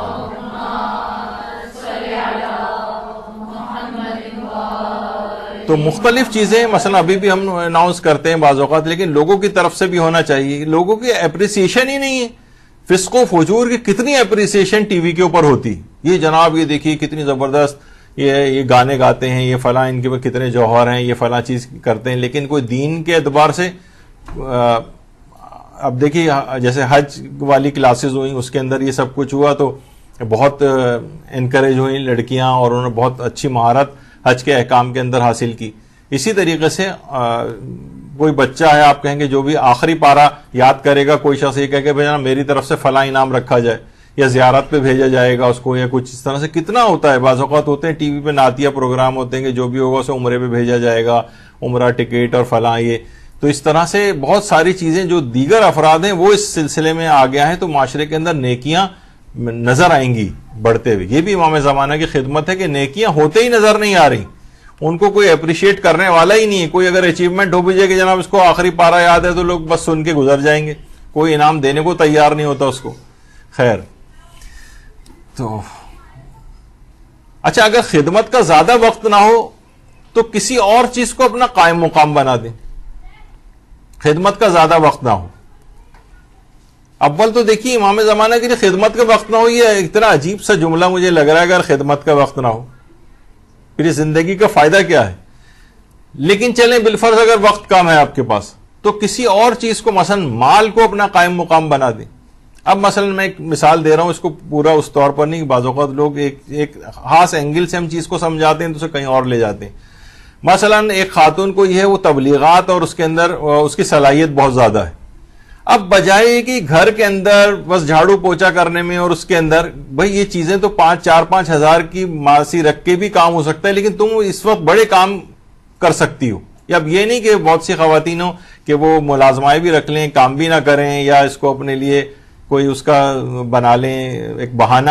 لیکن میں اس لحاظ سے کہہ رہا ہوں کہ مثلا دیکھیں سسرال والے دیکھیں، گھر والے دیکھیں کہ بھائی اس کے اندر یہ صلاحیت ہے. ٹھیک ہے، یہ آج کل کے زمانے میں اتنی یہ چیزیں گھریلو طور پر کی جا سکتی ہیں، کسی کو ملازمہ رکھا جا سکتا ہے، لیکن یہ والے کام کر سکتی ہے خاتون، تو ٹھیک ہے اس کو تبلیغات میں آگے بڑھاتے ہیں. تو خدمت کا اگر وقت نہیں ہے یا کوئی اور اس طرح سے ہے، اور آپ تو اپنے مال کو قائم مقام بنا دیں. کوئی کہے کہ ٹھیک ہے میں وقت نہیں دے سکتا لیکن میں پیسے دے سکتا ہوں، میں یہ چیز نہیں کر سکتا لیکن میں اپنی فلاں صلاحیت کو استعمال کروا سکتا ہوں. کوئی نہ کوئی چیز کو قائم مقام بنائیں. مثلا جیسے کسی زبان میں مہارت ہو تو اس کو استعمال کریں. مثلا لوگوں کو بڑا فخر ہوتا ہے جناب ہماری انگریزی بہت اچھی، انگریزی اچھی. کتنے لوگ کہتے ہیں بھائی جو آپ کی پوسٹ آتی ہے اس کا انگریزی ترجمہ آپ کروائیں، جو درس ہیں اس میں انگلش سب ٹائٹلز وغیرہ لکھوائیں. کتنے لوگ ہیں جو اردو زبان کو اس طرح سے نہیں جانتے ہیں یا پڑھنا نہیں جانتے ہیں، تو وہ کہتے ہیں کم سے کم اس طرح سے. تو آپ میں اگر یہ صلاحیت ہے تو کیوں اس صلاحیت کو استعمال نہیں کر رہے؟ یعنی اچھا پھر علاقائی زبانیں ہیں، اس میں کوئی مثلا اردو ہوگی تبلیغ یا انگریزی میں ہوگی. علاقہ مثلا پنجابی میں، سرائکی میں، پشتو میں، گجراتی میں، یا کوئی اور جو زبانیں ہیں جو اس کی مہارت رکھتے ہوں اس زبانوں میں ترجمہ کر کے بھی تو کروائیں اس کام کو. یعنی اپنی زبان کی مہارت کو دین کے اندر استعمال کریں. یہ ایک ذوق اگر کسی کا ہے تو اس فیلڈ کے اندر جو ہے وہ آگے آ کے کام کرے. علماء اور دینی طالب علموں کی کمک کرے. کو کہے کہ جناب جو نجف قوم یا فلاں دینی مدرسہ جو طالب علم پڑھ رہے ہیں اتنوں کا خرچہ مثلا میں اٹھاتا ہوں، اتنے علماء کی کمک میں کرتا ہوں. وہ بیچارے وہاں نماز اجارہ پڑھ رہے ہیں اور اتنے سالوں کی نمازیں پڑھ رہے ہیں، لوگوں کی لے کے اس سے گزارا کر رہے ہیں. اس سے بہتر ہے کہ اپنے ٹائم کو وہ اپنے پڑھائی میں لگائے کہ وہ نماز اجارہ پڑھ کے گزارا کر رہا ہے. تو یہ والی خدمت جو ہے وہ کی جا سکتی ہے. اپنی نعمتوں کو اور اپنے مال کو قائم مقام بنائی. نعمتیں کون سی؟ مثلا آپ کے پاس گاڑی، آپ نے کہا ٹھیک ہے 2 گاڑیاں گھر میں کھڑی ہوئی، ٹھیک ہے یہ گاڑی عالم کو درس کے لیے لانے لے جانے میں استعمال ہوگی. خواتین ہیں، خواتین میں جانتا ہوں ان کو کہ جناب مجلس میں جا رہی ہیں، درس میں جا رہی ہیں، 3-4-5 خواتین اور لیتی ہوئی پک اینڈ ڈراپ والی جو سروس ہے وہ اس طرح سے اپنے ذمے یہ والی خدمت لے لیں. یعنی اپنی نعمت جو آپ کو اللہ نے دی ہوئی ہے اس کو قائم مقام بنائیے. چاہے آپ نہیں بھی ہیں تو آپ ڈرائیور کو دے کے روانہ کر دیں مثلا. یعنی جن کے پاس یہ سہولت ہے کہ وہ دین کے اندر امام زمانہ کی خدمت میں آپ کی نعمت یعنی وہ گاڑی وغیرہ استعمال ہو جائے. 1 سال میں چند شادیاں کرانے کی ذمہ داری آپ لے لیں. خود سوچیں کہ بھائی پورا سال گزر گیا، میں نے کیونکہ دیکھیے خود غرضانہ سوچ ہے. بہت سی خواتین ہیں کہ جناب مدرسے میں آئیں اچھی جگہ مثلا شادیاں ہو گئی، ان کے بعد ان کو احساس بھی نہیں ہوتا کہ جو ہمارے ساتھ پڑھنے والی فلاں تھی اور اس کی بھی وہ شادی ابھی تک نہیں ہوئی، میں آگے بڑھ کر اس کی شادی بس اب خوش ہو اور مطمئن ہو گئی، ہماری اچھی جگہ شادی ہو گئی، بچے ہو گئے، اچھی لائف گزر رہی ہے. ایک خود غرضانہ قسم کا ایک فکر پیدا ہو جاتی. امام زمانہ کا خدمت گزار بننا ہے تو کچھ 1 سال میں چند شادیاں کرنا، کم سے کم یہ ایک شادی کروانے کے لیے ہی بھاگ دوڑ کریں لوگوں کی. لوگ آج کل پڑھتے نہیں ہیں کہ ہم جو ہیں وہ اس میں بدنام ہو جائیں گے، کیا ہو جائے گا. اسی طرح سے مثلا غریب و متوسط افراد کی شادیوں میں کوئی ذمہ داری قبول کر لیں. کتنے لوگ پریشان ہوتے ہیں غریب اور متوسط افراد کے. مثلا آپ کہیں کہ ٹھیک ہے میں شادی میں کھانے کا خرچہ میری طرف سے، یہ لان یا مثلا شادی ہال ہے اس کا رینٹ میری طرف سے، یا کوئی بھی اس طرح سے کہ جو ضرورت ان کی ہو. آپ دیکھیں کہاں ہوتا ہے ضرورت اس کی، وہاں غریب اور متوسط افراد بھی آج کل متوسط بھی غریب والی کیٹیگری میں تقریباً چلے گئے. یعنی خرچے اتنے زیادہ بڑھ گئے ہیں، واقعتاً لوگ بہت زیادہ پریشان ہیں. البتہ وہ ضرور ہو کہ اسراف وغیرہ کی طرف نہ جائے معاملہ. جیسے میں نے ایک دفعہ پہلے بتایا تھا کہ دفعہ مجھے کسی نے ذمہ داری دی تھی کہ آپ تحقیق کریں، یہ بہت غریب ہیں، ان کا کیس یہاں پر آیا ہو. جب میں وہاں پر گیا تحقیق کے لیے تو پتہ چلا ایک میوزیکل پروگرام گلی میں ٹینٹ لگا کے ہو رہا تھا اسی شادی میں، جس کے لیے چندہ مانگا لوگوں سے جا رہا تھا. تو اس قسم کی بھی چیزوں میں خرچہ نہ ہو. یعنی جو جینون جو خرچے ہیں شادی کے اصلی بالکل اس کے اندر آپ پارٹیسپیٹ کریں غریب اور متوسط افراد کی. یہ ذمہ داری کم سے کم قبول کر لیں. یہاں پر رجحان اس کا نہیں ہے اجتماعی شادیوں وغیرہ کا، جس طریقے سے ایران میں بھی ہوتا ہے کہ ایک ساتھ اس میں خرچہ بھی بہت کم ہوتا ہے، یا مثلا کوئی شخص ہے اس کا ایسا ارینجمنٹ وہ کر لے کہ ایک وقت میں کئی افراد کی وہاں پر شادیاں ہو جائیں اور اس میں رینٹ وینٹ وہ فری کر دے، یعنی مختلف چیزیں ہو سکتی ہیں. یا مثلا گاؤں دیہات میں کنواں یا ٹیوب ویل وغیرہ کی جو ہے فراہمی وہ اگر ہو سکے وہ ہو جائے اس کے اندر. تو کتنے علاقے ایسے ہیں، یعنی ثواب جاریہ والا کام ہو جائے گا، لوگوں کی ضروریات پوری ہو جائیں گی. البتہ اس کے اندر اس جو دھوکے باز مافیا ہے اس سے بھی آپ کو اویئر رہنا ہے کہ بعض اوقات ایک ہی ٹیوب ویل یا ایک کنواں ہوتا ہے لیکن پوری دنیا میں لے کے وہ 100 ٹیوب ویلوں اور 100 کنووں کے برابر پیسے جمع کر لیتے ہیں اپنے پاس، اور دکھانے کے لیے ہوتا ہے کہ جناب ایک کنواں کھدوانا ہے. تو بہرحال لیکن یہ کہ بہرحال ایک خدمت ہی ہو سکتی ہے اگر کوئی شخص یہ کرنا چاہے. اچھا، اسی طرح سے بوڑھے افراد ہیں وہ اپنے تجربات سے فیض پہنچائیں. کتنا ایکسپیرینس بوڑھے افراد کا ہو چکا ہوتا ہے. یہ بوڑھے افراد اگر کاؤنسلنگ کریں، یہ جوانوں کی طرح سے نہیں ہوتا ان کا مسئلہ کہ فوری طور پر اس میں، یعنی دوسرے لوگ بھی ان کا احترام کرتے ہیں سفید بالوں کی وجہ سے. یہ اپنے تجربات کو کام میں لے کر آئیں، فیض پہنچائیں لوگوں کو. یہاں کیا ہے کہ بوڑھے افراد عزب معطل بن کے گھر میں پڑے ہوئے ہیں، بہت ہوا تو اپنا نماز و روزہ کر لیا یا بس ٹی وی بیٹھے ہوئے چینل تبدیل کر رہے ہیں خالی. یعنی اپنے کتنے تجربات ہیں ان کے پاس، اتنا ایکسپیرینس ہے، کتنا کام میں لا سکتے ہیں امام زمانہ کے لیے. ملنسار جو خواتین ہیں جو بہت زیادہ خوش اخلاق ملنسار، وہ میچ میکنگ کا کام اپنے ذمے پکڑ لیں. بہت لوگ پریشان ہیں، لوگ اپنی بیٹیوں کے لیے اپنے منہ سے کہتے پھر رہے ہوتے ہیں. اب تو خیر لڑکوں کے لیے بھی یہی پریشانیاں ہو گئیں. تو جو اس قسم کی خواتین وہ یہ والے میچ میکنگ کا کام کر سکتے ہیں. کسی کی زیادہ حیثیت ہو تو کسی غریب فیملی کو خوشحال کر سکتے ہیں، مثلا مکان لے کر دے دیا، یا مثلا اتنا ان کو ہو گیا. ورنہ کیا ہوتا ہے ہینڈ ٹو ماؤتھ، جتنی ضرورت ہو اتنا آپ نے دے دی تو ہر وقت وہ ضرورت مند ہی رہے گا. کچھ ایسا اس کے لیے ہو جائے کہ وہ اس کی، اگر جس کے لیے ایسے امکانات ہوں، کیونکہ ہم ہر طرح کی چیزیں ڈسکس کر رہے ہیں تو اس میں یہ بھی چیز آ رہی. کیریئر گائیڈنس، کتنے نوجوان سخت پریشان ہیں کہ ہم کس طرف جائیں، کیا کریں، کون سی جاب اس کا انتخاب کریں فیلڈ کا اپنے لیے. جو افراد ہیں جو اس میں جو ہیلپ کر سکتے ہیں وہ بالکل خاموش بیٹھے ہیں کہ ٹھیک ہے ہمارے بچے اچھی جگہ پہ لگے ہوئے ہیں، ہمارے ہر جگہ ہم سیٹ ہیں. تو وہ دوسروں کے آگے بڑھ کر کوئی کومو کی نہیں کرتے. کوئی کیریئر گائیڈنس نہیں ہے کہ جوان، یعنی وہ سیچوریٹڈ جو فیلڈز ہیں پہلے سے بھری ہوئی ہیں انہی میں دوبارہ بھرتے چلے جا رہے ہیں. کچھ خالی چیزیں وہ بتائیں کہ کہاں کہاں تم جاؤ تو تم زیادہ کامیاب ہو سکتے ہو. اتنا وقت نہیں ہے ورنہ ان سب پہ بہت چیز لی جا سکتی تھی. مدرسہ قائم کریں خواہ ایک کمرے سے کیوں نہ ہو، یہ بھی ایک خدمت ہے. لوگ سوچتے ہیں کہ مدرسہ قائم کرنا ہے تو بہت بڑا سیٹ اپ چاہیے اور بہت اس میں سہولیات چاہیے. نہیں، ایک کمرے سے قائم کریں اور پھر اگر بڑا ہو جائے تو پھر یعنی اس خود بخود وسائل اس میں آپ کے پیدا ہوتے چلے جاتے ہیں. اور کوشش کریں کہ اپنے گھر سے اس کا آغاز کریں. آپ کہیں کوئی بات نہیں کسی اور جگہ جائیں گے تو یہ رینٹ کا خرچہ اور فلاں چیز، میں اپنے گھر سے اس کا آغاز کرتی ہوں. ہفتے میں ایک درس کم سے کم جو ہے وہ رکھوا لیں اور سمجھیں ایک گھر کا اسی کے اندر ہی جو یعنی جس طرح ایک مدرسہ ہوتا ہے بس ایک کمرے سے اس کی ابتدا کریں. انشاءاللہ پھر وسائل خود بخود اخلاص سے کام کریں گے تو سارے وسیلے خود بخود پیدا ہوتے چلے جائیں گے. یہ تو ابھی آپ نے سن لیا کہ خواتین کے حج کے مسائل میں مہارت، اس میں بہت ضرورت ہوتی ہے وہاں پر. میراث کے مسائل میں مہارت، یقین کیجئے کہ کتنی خرابیاں اس مسئلے کے اندر ہیں. کوئی جو افراد ہیں بھی وہ بھی اتنی زیادہ مہارت اس میں نہیں رکھتے. یعنی کوئی ایسے افراد ہوں مردوں میں سے، خواتین ہوں تو وہ بھی کہ میراث کے مسئلوں میں مہارت حاصل کریں تاکہ لوگوں کو صحیح طور پر میراث کی ڈسٹریبیوشن کیسے ہوتی ہے، کیونکہ پیچیدہ مسائل بھی ہیں. لیکن اگر کوئی مہارت حاصل کرنا چاہے تو یہ بہت اچھی خدمت کا اس کے موقع ہے. خواتین حجاب کے مسائل میں مہارت حاصل کریں. اتنے حجاب کے مسئلے ہیں کہ اتنی ورائٹی ہے ان مسائل کی کہ یہاں پر بھی ہم نے جو لیے تھے تو 6-7 گھنٹے کے کم سے کم وہ ہیں، 2-2 گھنٹے کے 3-4 کم سے کم کلاسز ہوئی تھیں. اتنے حجاب کے مسئلے وہ بھی شاید مکمل نہیں تھے. یعنی اگر کوئی اس میں پوری مہارت حاصل کرنا چاہے تو خواتین کے حجاب کے اتنے مسائل ہیں کہ حجابوں کی اقسام، طریقے، یعنی اتنی اس کے اندر چیزیں موجود ہیں. اس میں مہارت حاصل کر لیں. اس میں خدمت کوئی بھی امام کی جو ہے وہ انجام دیں.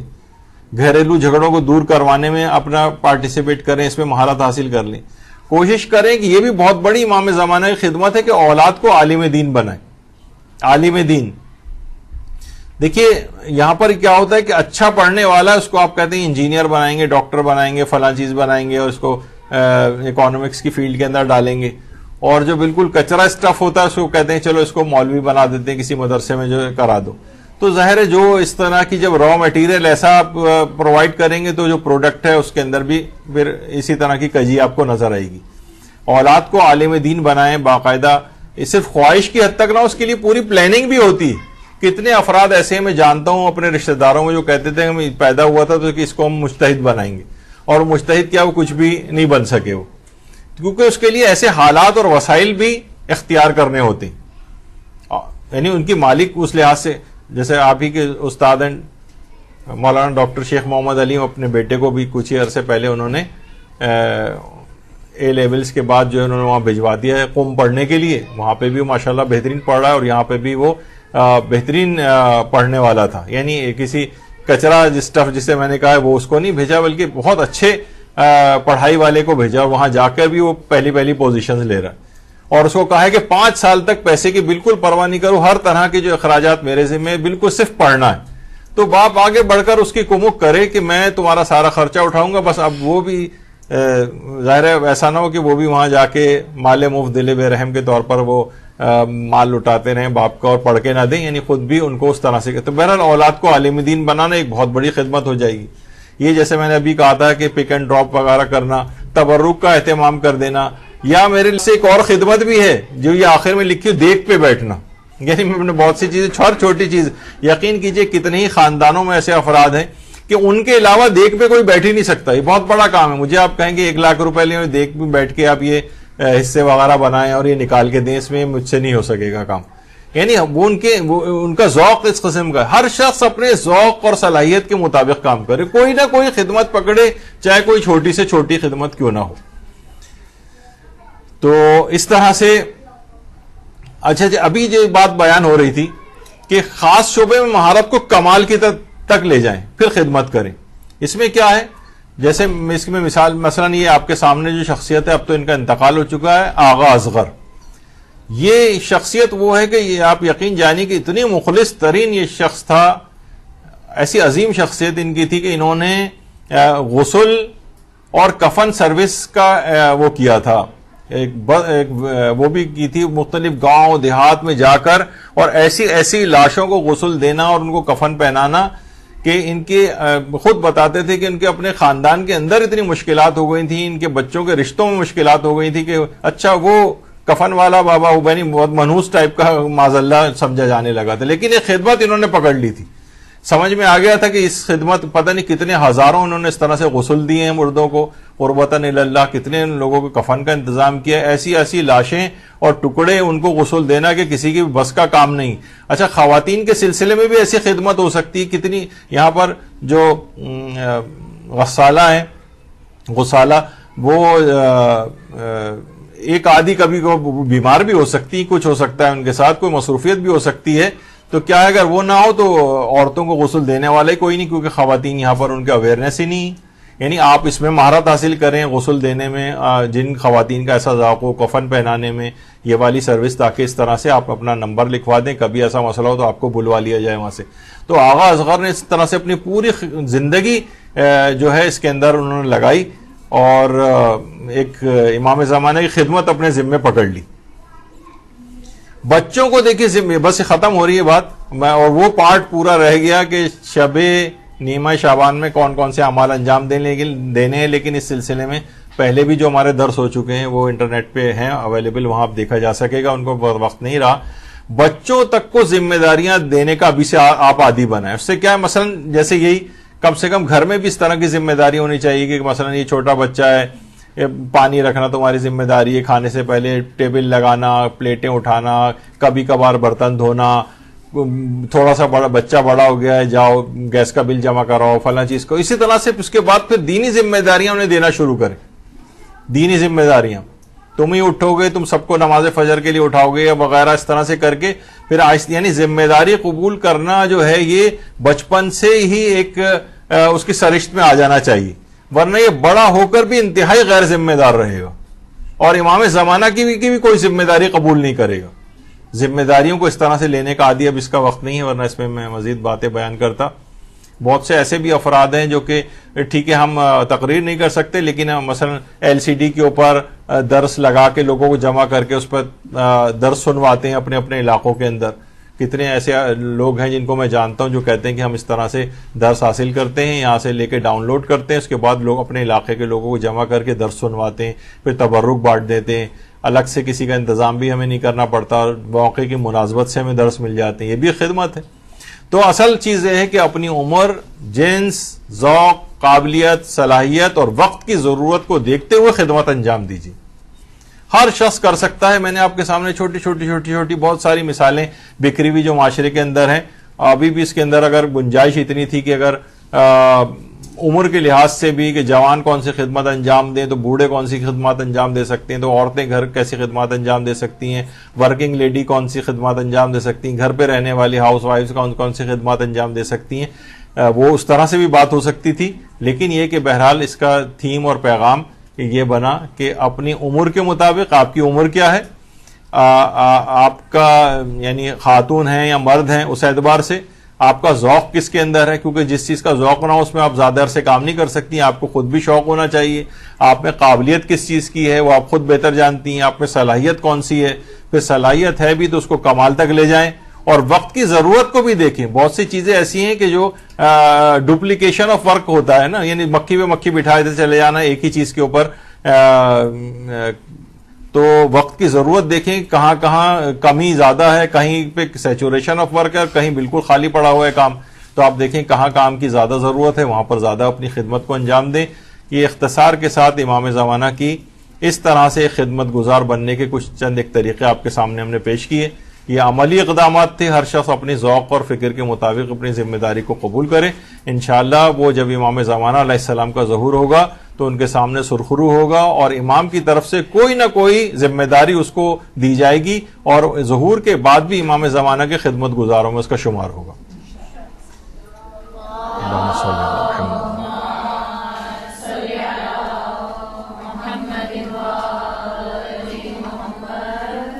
صلی اللہ علی محمد وآلہ الطیبین الطاہرین.